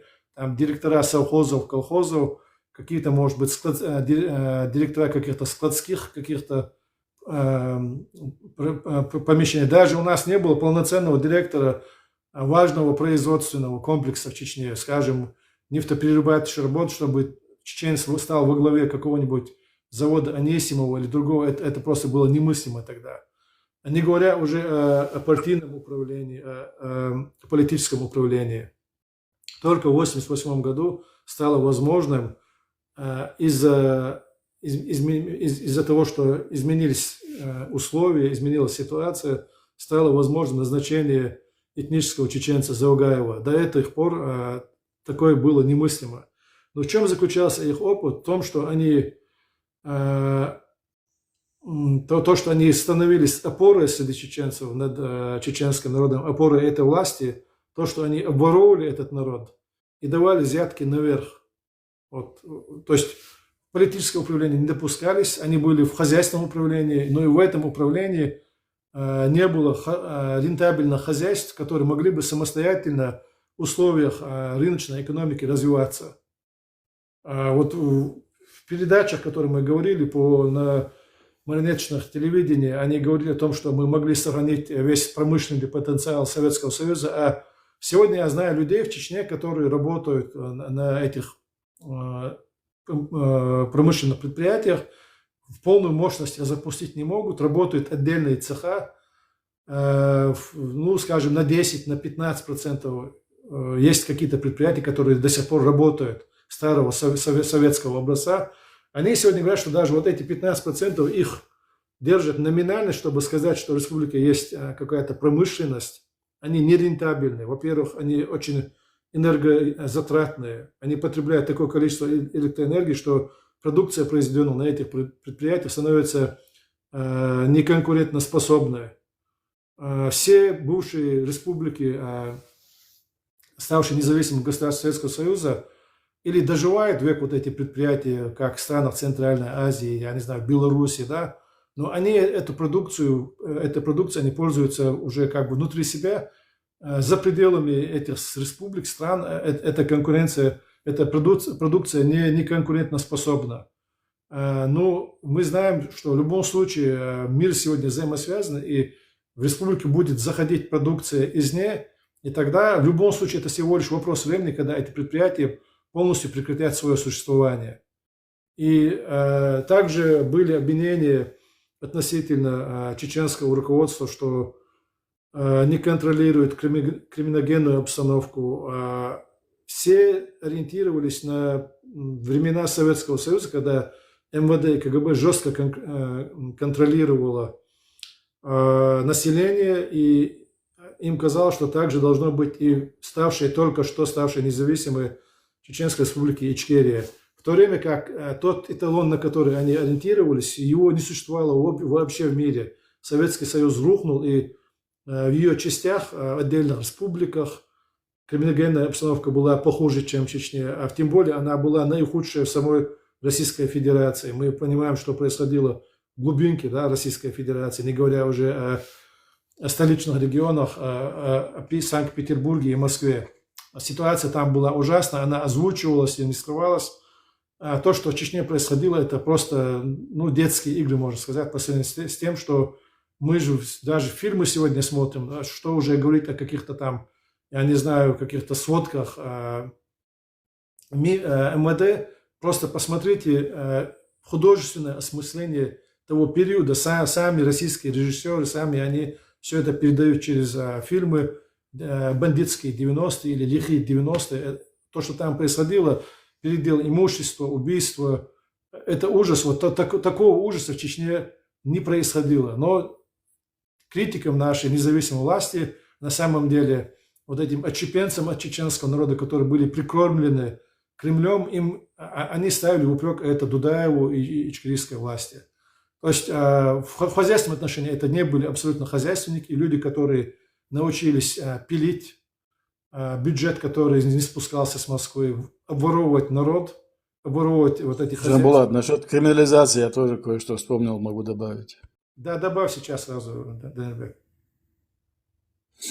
Ситуация была в таком ракурсе, когда вот этот рэкет происходил в России, в Чечню начали возвращаться некоторые московские рекетиры из нашей национальности и пытались провести тот же метод в Чечне.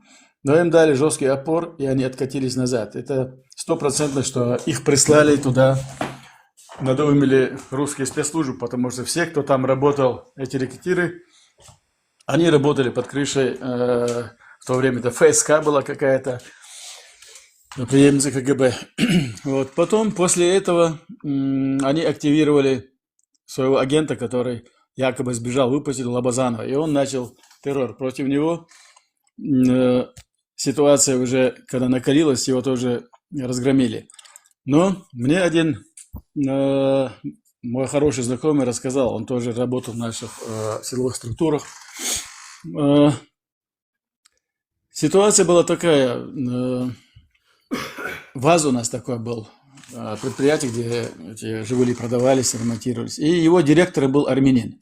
Ну, фактически на всех таких шикарных местах были армяне, евреи, как этот потребсоюз возглавлял Хаджиев, допустим, а базу потребсоюза возглавлял Чурсинов, еврей.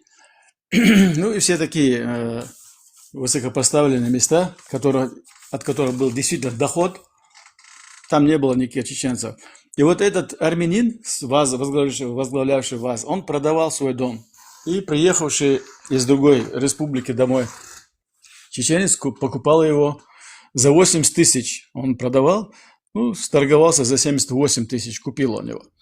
И когда я, говорит, уже туда каких-то работников поставил, там переделать, они же очень грязно жили, и армяне, и другие, просто как хлеб у них был. Я, говорит, еду на машине обратно оттуда, и меня, говорит, догоняет машина, попросили остановиться.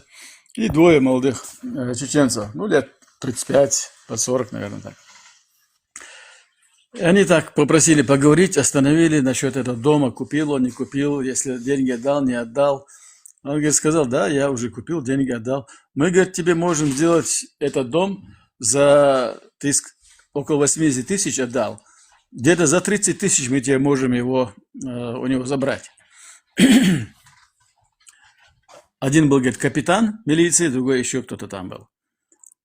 Но он сказал, нет, я с человеком договорился, то, что харамно или преступно, я никогда не касался, и сейчас не собираюсь, потому что я своим детям не собираюсь запретные деньги давать. И они потом уехали. И когда он работал в этой силовой структуре, говорит, мы часто находили, говорит, которые убитые, расчлененные, запакованные в какие-то там ящики, чемоданы люди. Именно эти люди, эти структуры, которые крышевали, которые выполняли заказ русских спецслужб, они проводили террор. И те люди, которые начальственные, когда я работал в 89 году, я работал на химзаводе, я работал мастером цеха, и в то время они начали уезжать. Начальник производства, главный бухгалтера, плановый отдел, все, кто были там русские, они продавали свои дома, квартиры, дачи. У них дачи были капитально построенные из кирпича, двухэтажные, под плитами. Вот. Эта вся элита уехала, их элита уехала тогда, когда стал Завгаев. И после тех, кто остались, чтобы дела.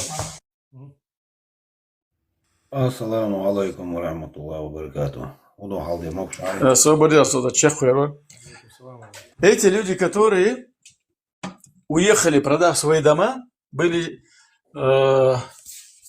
выступали, которые показывали там митинги, показывали, одевшись в фуфайку, кричали, что чеченцы все у них отобрали, ничего не осталось.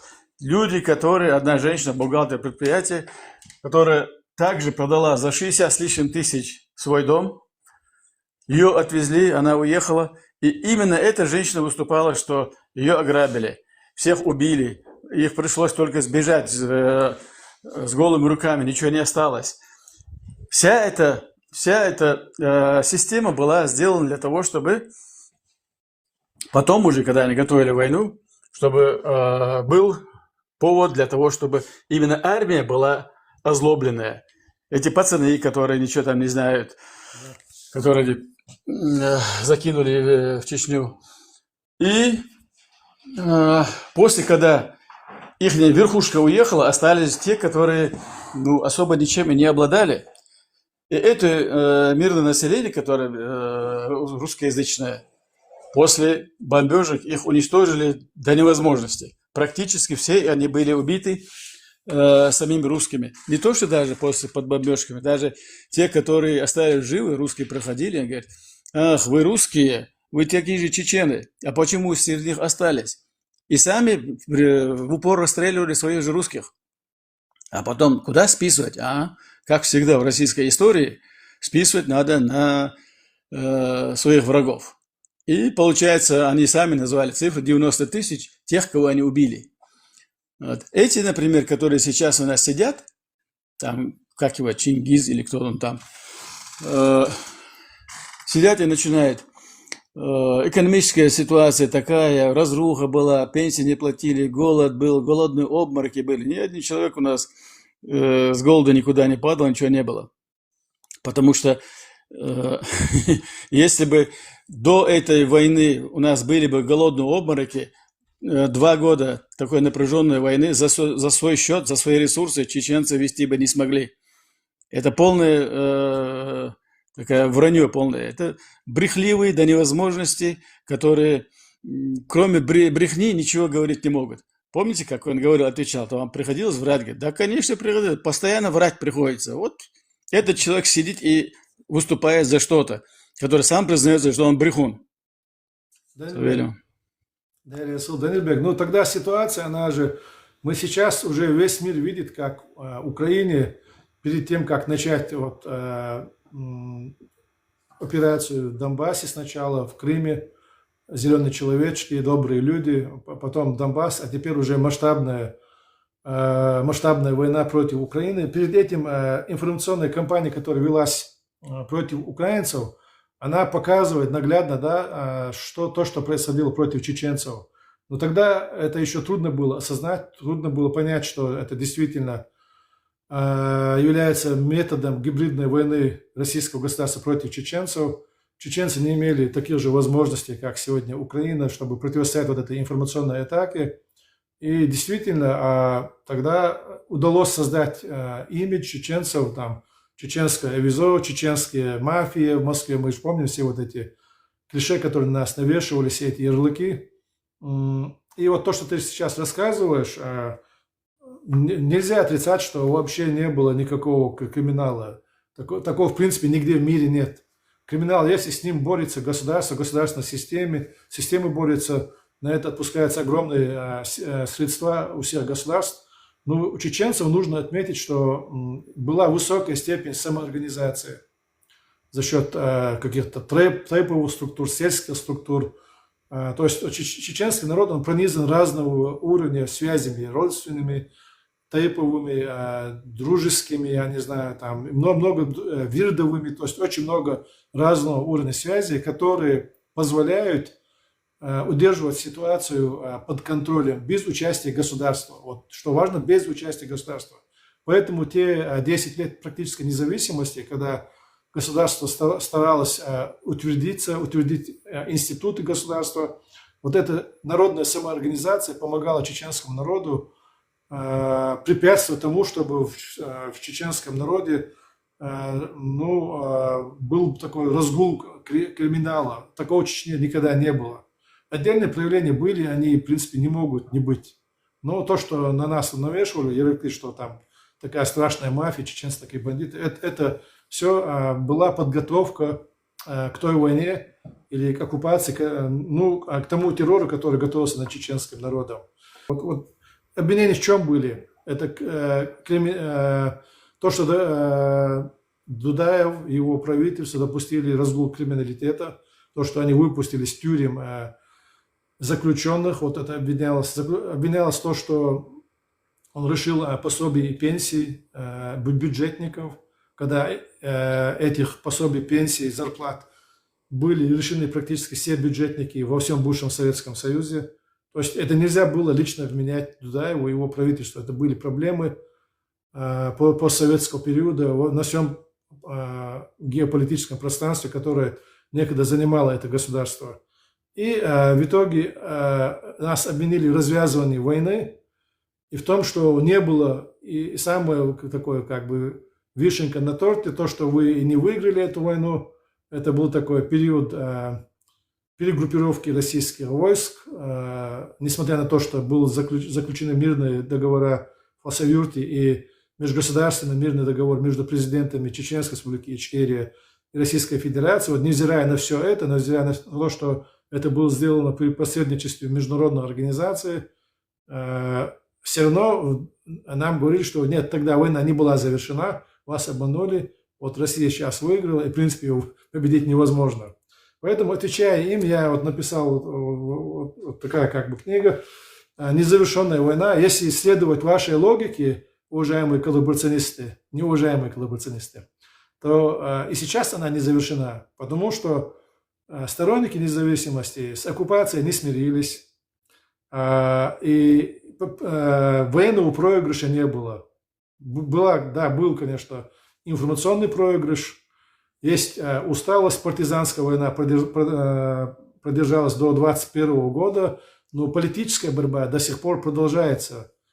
В Чечне есть у нас тот слой населения, на который мы можем опираться, и в Европе есть огромный слой разных политических сил, движений, которые до сих пор борются за независимость Чечни. То есть, если так рассуждать, если следовать вашей логике, война не завершена, еще мы посмотрим, как она завершится, кто в ней победит. Если вообще так рассуждать, то война длится с 18 века, со времен шейха Мансура. И мы, значит, не проигрывали и Кавказскую войну, потому что мы же после нее не смирились. Было восстановление имамата Альбек-Хаджи Алдамовым в 1877 году. Было восстановление чеченских государств и после крушения царской России. И во время Советского Союза в горах Чечни Хасан Исраил воссоздавал чеченское государство. То есть, если так рассуждать, если следовать вашей логике, а не отмечать каждый исторический период или победа, или проигрышем, то получается, эта вечная война, она не завершается. И тут уже я просто хотел коротко прочесть одну часть небольшую. Это займет немного времени, но кажется, так как написано, это все-таки выверенные мысли, это будет полезно. Это часть вот этой книги, которая называется «Философия чеченской государственности». Потом я все-таки зачту, потому что здесь есть конкретные ответы, я могу где-то пропускать, но это уже сформулированные ответы на эти вопросы. Да, Ахина. Асамар, вистолетит, зачитать тиждик. Ассаламу алейкум рахматуллаху ва баракатух. Доброго времени суток всем.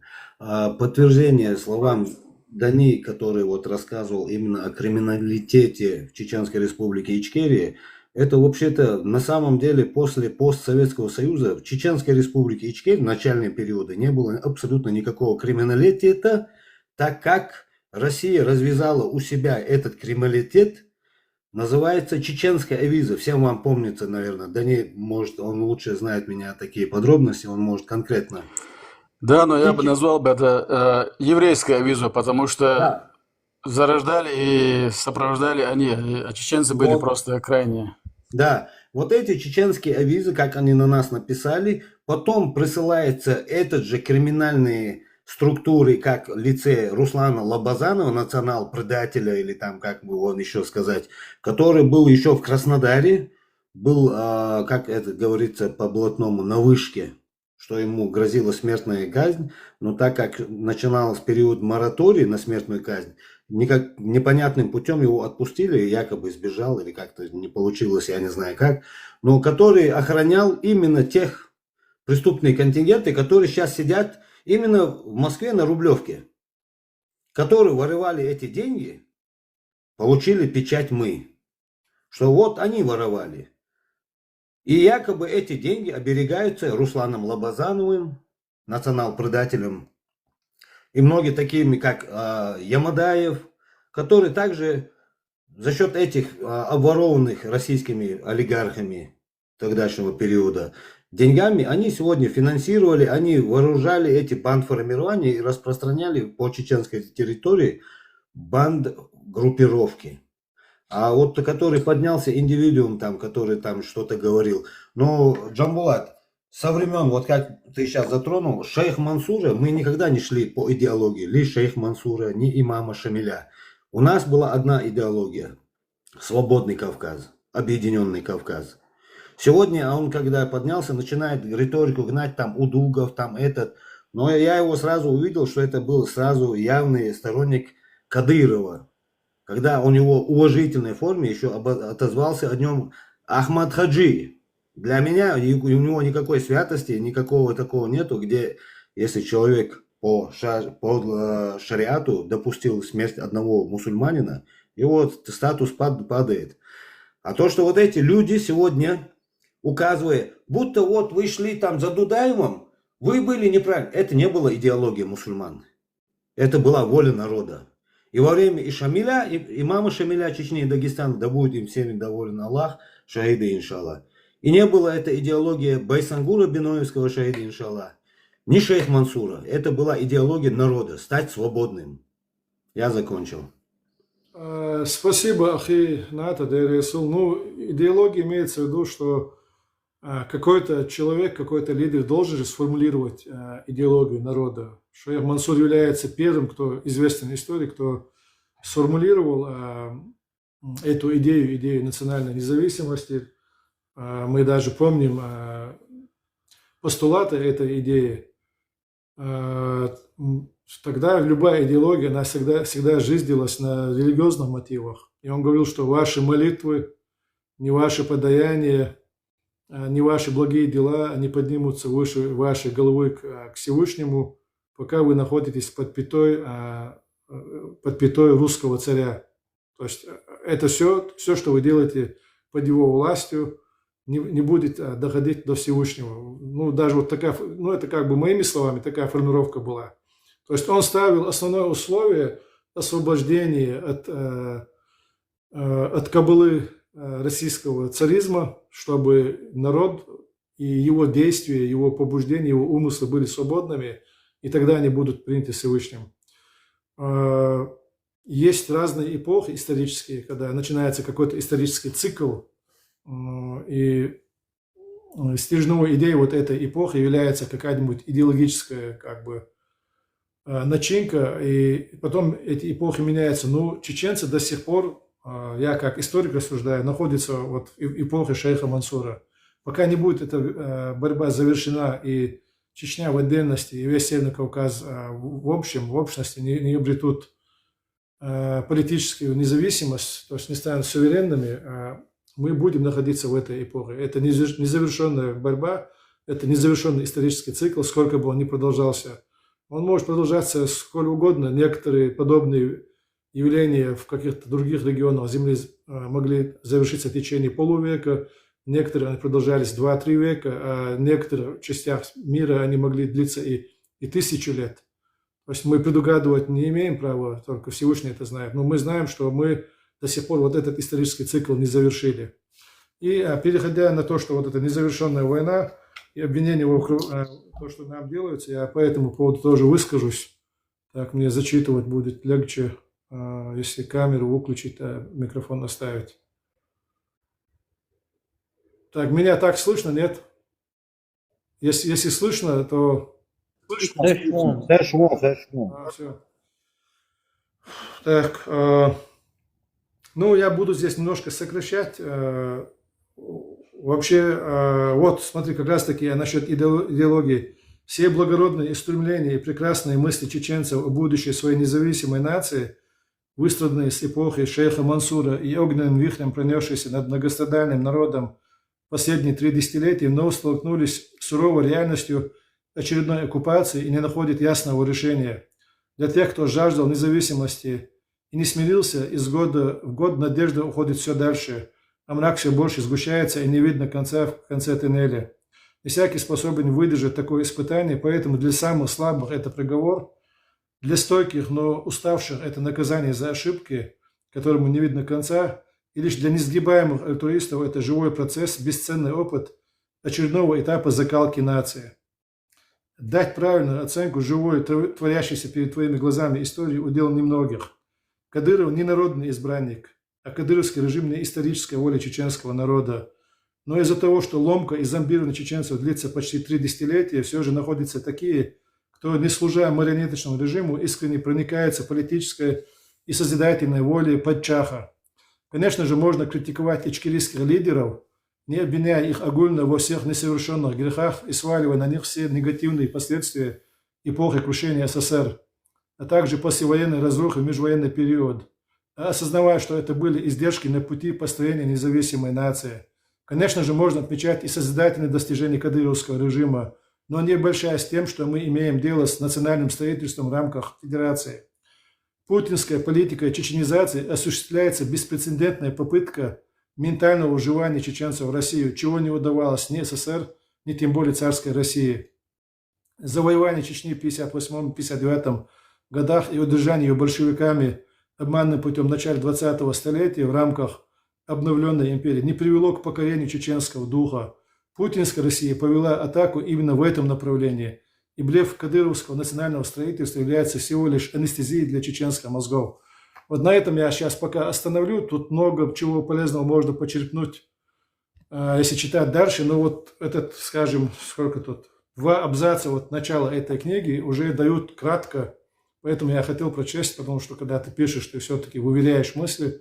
Кратко можно назвать даже резюме того, что сегодня мы говорили в этом эфире, того, что сегодня нам старается внушить, что вот сегодня удалось и русские, так называемые хорошие русские оппозиционные, внушают, что кадыровская власть получила то, чего добивался Дудаев и его сторонники. Это абсолютно не так. Не этого чеченцы добивались. И то, что сегодня происходит в Чечне, не является национальным строительством. Это анестезия чеченских мозгов для того, чтобы укрепить российскую власть в Чечне. Это старание, как этот процесс будет правильно назвать, оказачивание. Это попытка оказачивания чеченцев. Мы знаем, как казаки были поставлены на услужение царской России в свое время, то есть процесс государствления казаков. Это был сложный процесс, потому что казаки были свободным сословием, свободным народом, а затем стали псами империи. Вот попытка сделать из чеченцев псов империи, вот с чем мы сегодня имеем дело, а не с национальным строительством чеченским. Вот, в общем, на этом могу завершить, если кто-то хочет дополнить, сказать. Смотри, насчет того, что сегодня старается перевести все на тех, кто, ну, как говорят, да, ваххабисты, что ваххабисты были причиной крушения идеи независимости. Мы же это до сих пор слышим от некоторых людей. Так, именно по этому поводу в этой же книге все, конечно, это легче было бы, если бы каждый взял и просто прочел бы. Ну, наверное, лучше будет сейчас это найти, вот этот момент. Ну вот даже вот этот индивидуум, смотри.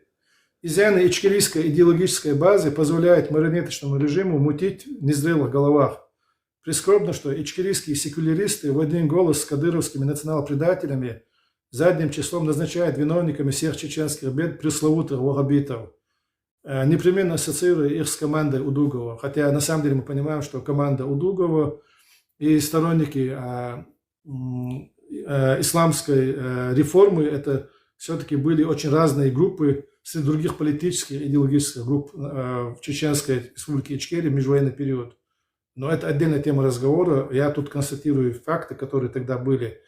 Эти легковесные обывательские стереотипы, подхваченные кадыровской пропагандистской машиной, собирающие все базарные сплетни в ответ на сложные социально-политические процессы, недавно минувшая эпоха непременно обернутся для нашего народа бумерангом неминуемых бедствий и самообмана. То есть такие вещи, которые ты ищешь легкие объяснения каким-то сложным социально-политическим процессам, завтра они все равно по тебе ударят бумерангом, потому что ты в любом случае это самообман. Если не иметь смелости смотреть правде в глаза. Вопреки кривотолкам, реальная доля вины так называемых ваххабитов чеченских просчетов межвоенного периода как максимум равна лишь доле их участия во властных структурах. Она была невелика. Все те ичкерийцы в кавычках или ваххабисты в кавычках, что учинили в Чечне с прямой или косвенной подачей ФСБ беспредел, а затем промышляли на нем до начала Второй войны, почти, вот слушайте здесь внимательно, почти в полном составе находится сегодня в кадыровской команде. Это ответ на вопросы, да, кто там стоял, кто был виноват вот этих просчетов межвоенного периода. Да возьми любого из них, да, кто себя называл ичкерийцем, ваххабитом, они сегодня все в окружении Кадырова. Помимо тех, кто до конца, до кого дотянулась рука муджахидов или были убиты своими же в конкурентной борьбе за российский хлеб. То есть они друг друга поубивали в какой-то период, каких-то уничтожили как национальных предателей. Но те, кто остались, выжили, скрывались, как бы берегли свою шкуру получше, они выжили, и сегодня они же творят и весят беспредел над чеченским народом. Поэтому вот эти обвинения, которые здесь люди стараются переложить вину на какую-то отдельную религиозную группу или политические группы. Вот такие расклады, они нас не приведут к правильной оценке минувших ошибок и не приведут к правильным решениям в будущем. Я вовсе не собираюсь защищать преступную авантюру дагестанского рейда. Напротив, не раз обличал в десятках своих статей ее идеологов, а последующим совершивших куда более страшные преступления по демонтажу государственного строя Чеченской Республики Ичкерия. При этом ради справедливости надо отметить, что идеологи дагестанской и эмиратских авантюр, будучи государственными преступниками, открытого факта предательства, в отличие от кадыровских национал-предателей, не совершали, так как на сторону врага против защитников Родины не становились. Вот это тоже важный факт, который нужно отметить.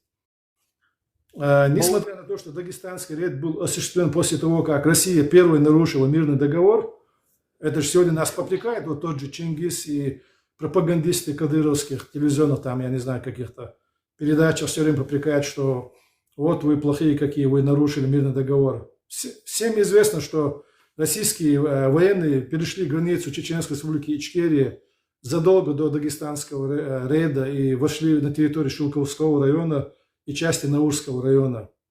Но несмотря на это, российским спецслужбам все же удалось переиграть чеченцев, переиграть информационно, переиграть тем, что они смогли подать нас нарушителям этого договора. То, что это именно так, нетрудно сегодня как бы доказать, и тем, что параллельно с этим рейдом велись подрывы домов в Москве, в Волгодонске и в Рязани наконец-то были схвачены несведущими работниками МВД, правоохранителями российским схвачены те, кто закладывали взрывчатку, гексоген под российские дома.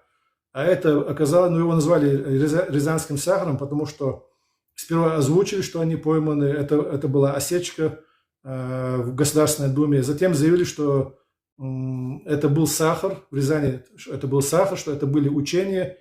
И с тех пор его прозвали рязанским сахаром. Так вот этот рязанский сахар показывает, кто именно закладывал. И назвали, что это были учения ФСБ. Закладывали сахар, посмотреть, насколько как бы оперативно реагируют местные правоохранительные органы.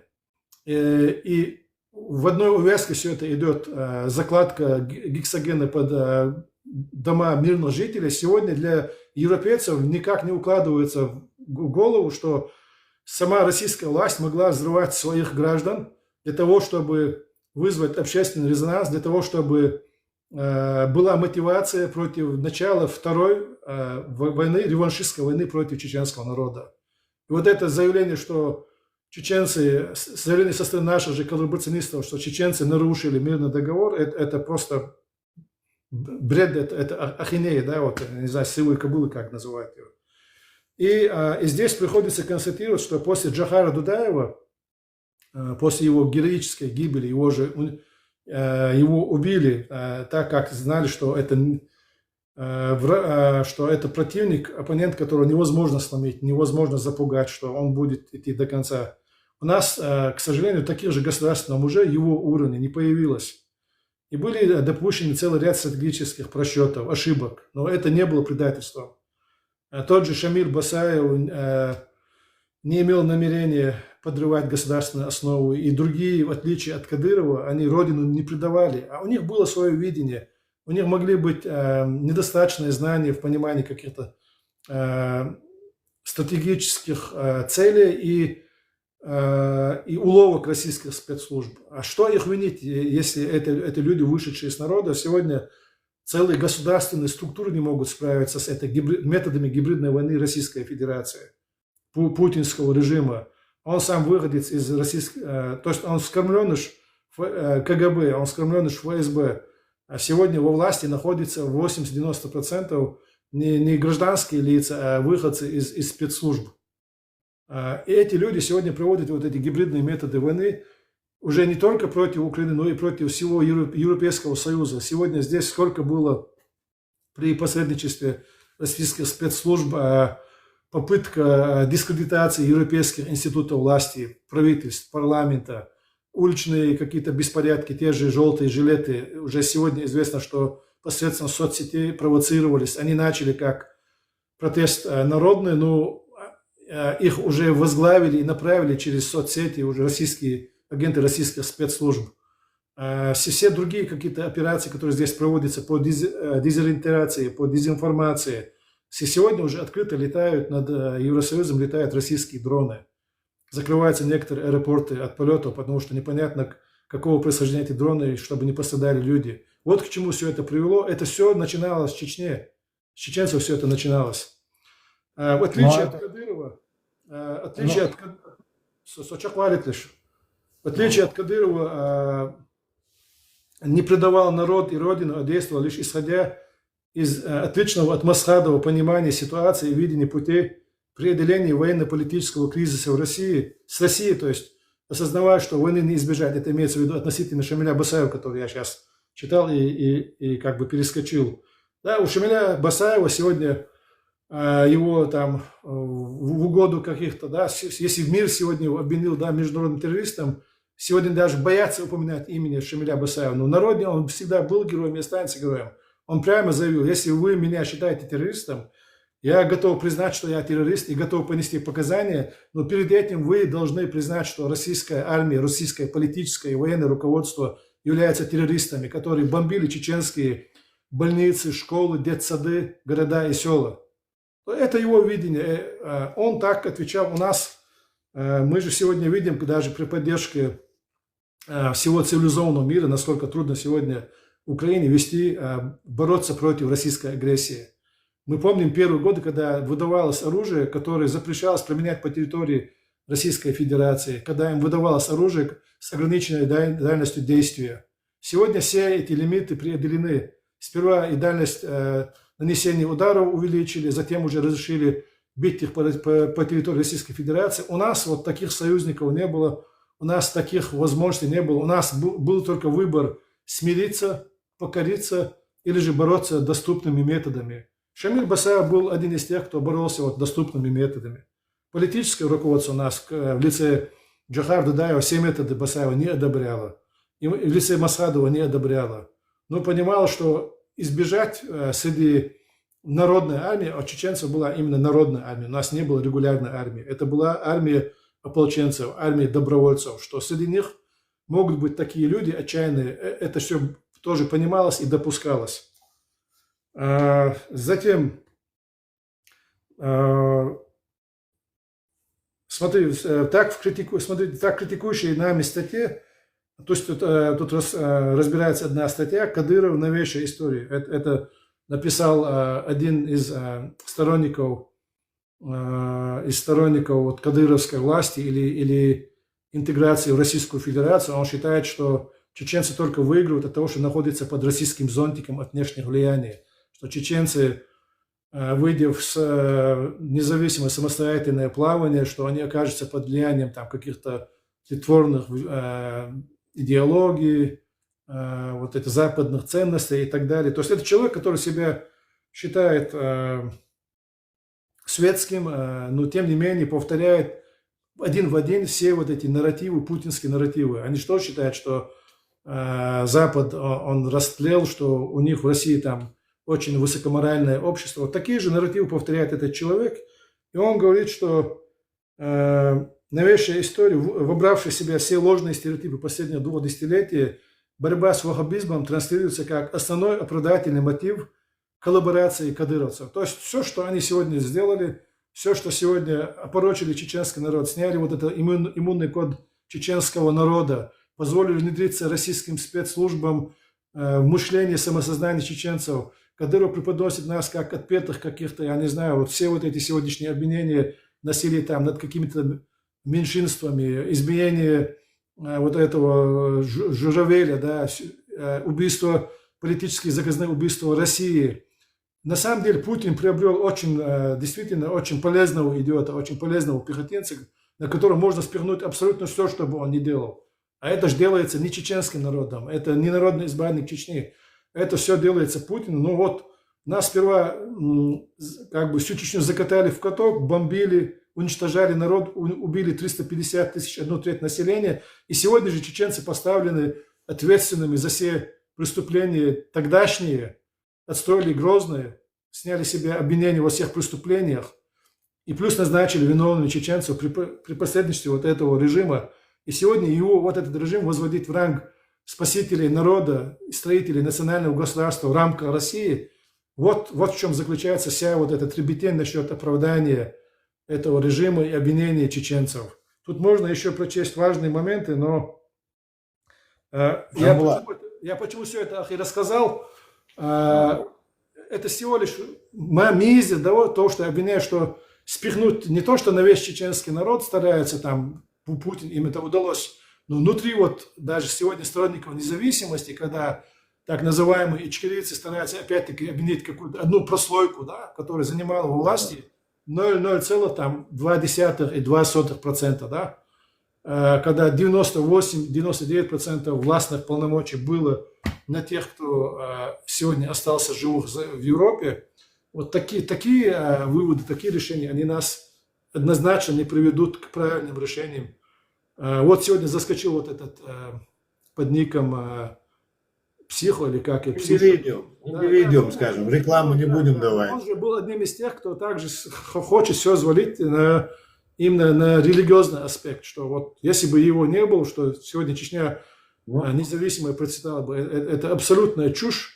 Российская Федерация, мощь этой страны, ее коварные методы, которые сегодня не может противостоять даже весь объединенные силы всего цивилизованного мира. Вот что случилось с чеченским народом. Вот что подавило вот эту борьбу. Насчет этого сегодня оказаться эмиграцией.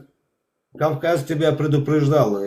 По его речи видно было, что он хотел винить уже не только как руководителей исламских, будто у нас не было исламских руководителей, но первого могу, как все чеченцы знают в устах его имя, это первый шейх Фатхи, как у нас его знают, да помилует и примет его Аллах.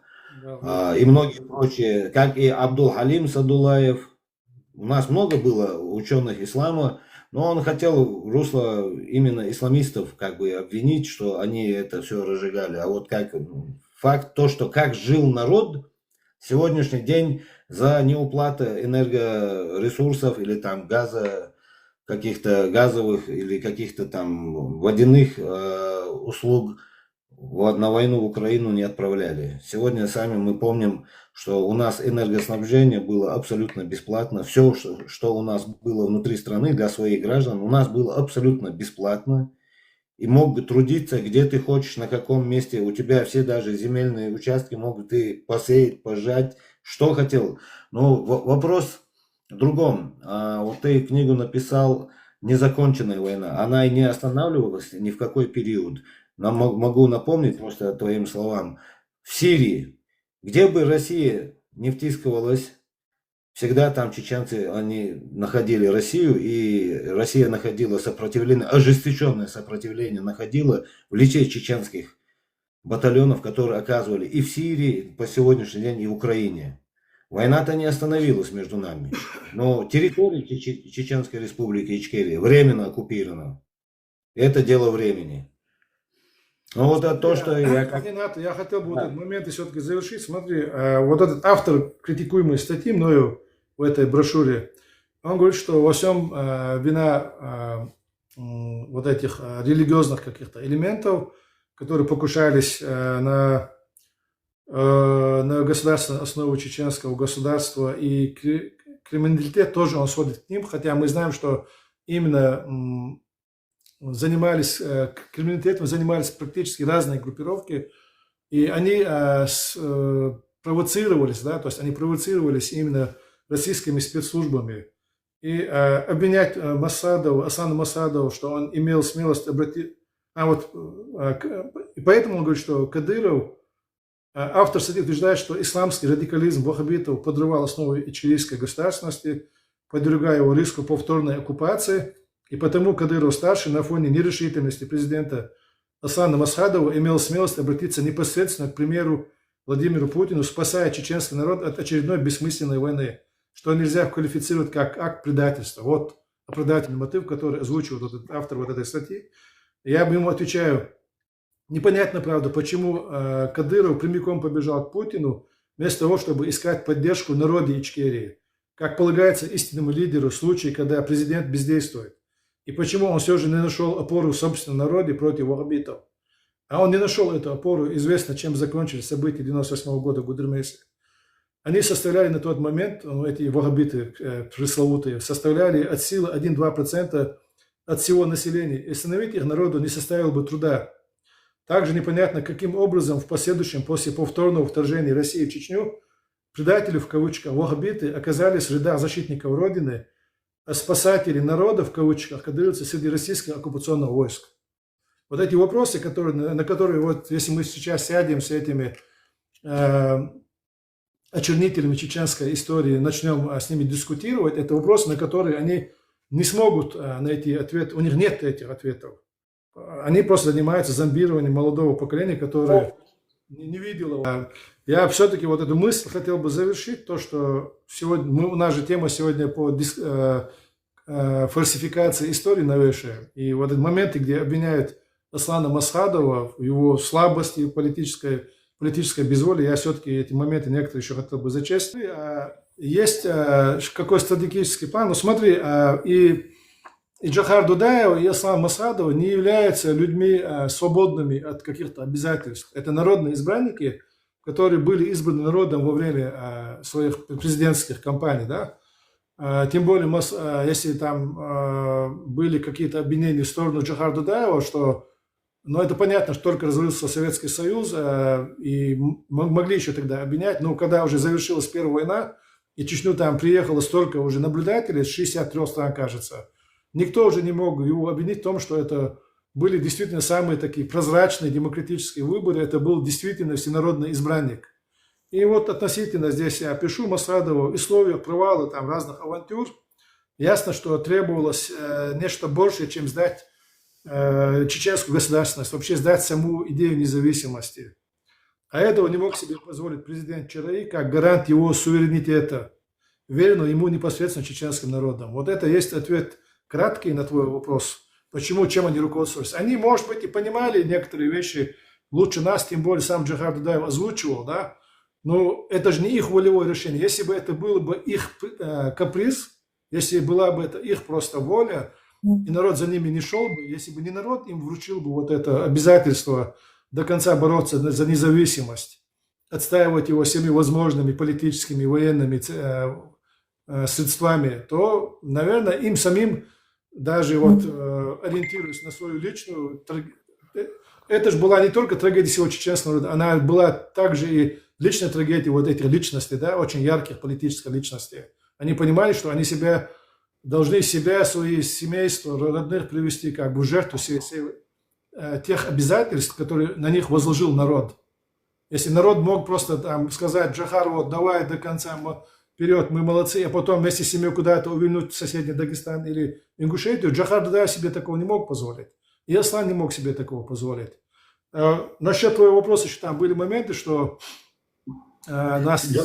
Можно один... Да, на одно отвечу я ему, я коротко. Я отвечаю, пока я говорю, не перебивайте меня.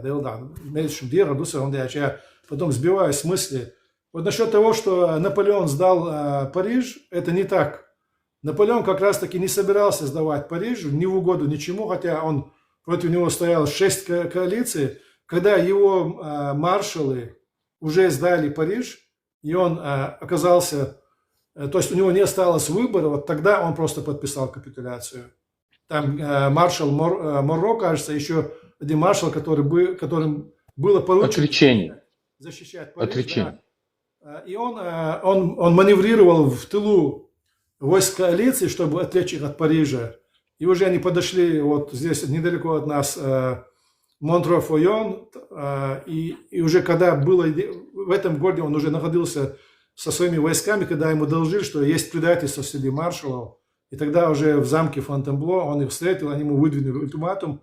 И он тогда был вынужден согласиться на то, чтобы сдать Париж. В Париже, кстати, были некоторые на окраинах бои, и никто не собирался его сдавать, если бы не предательство маршалов.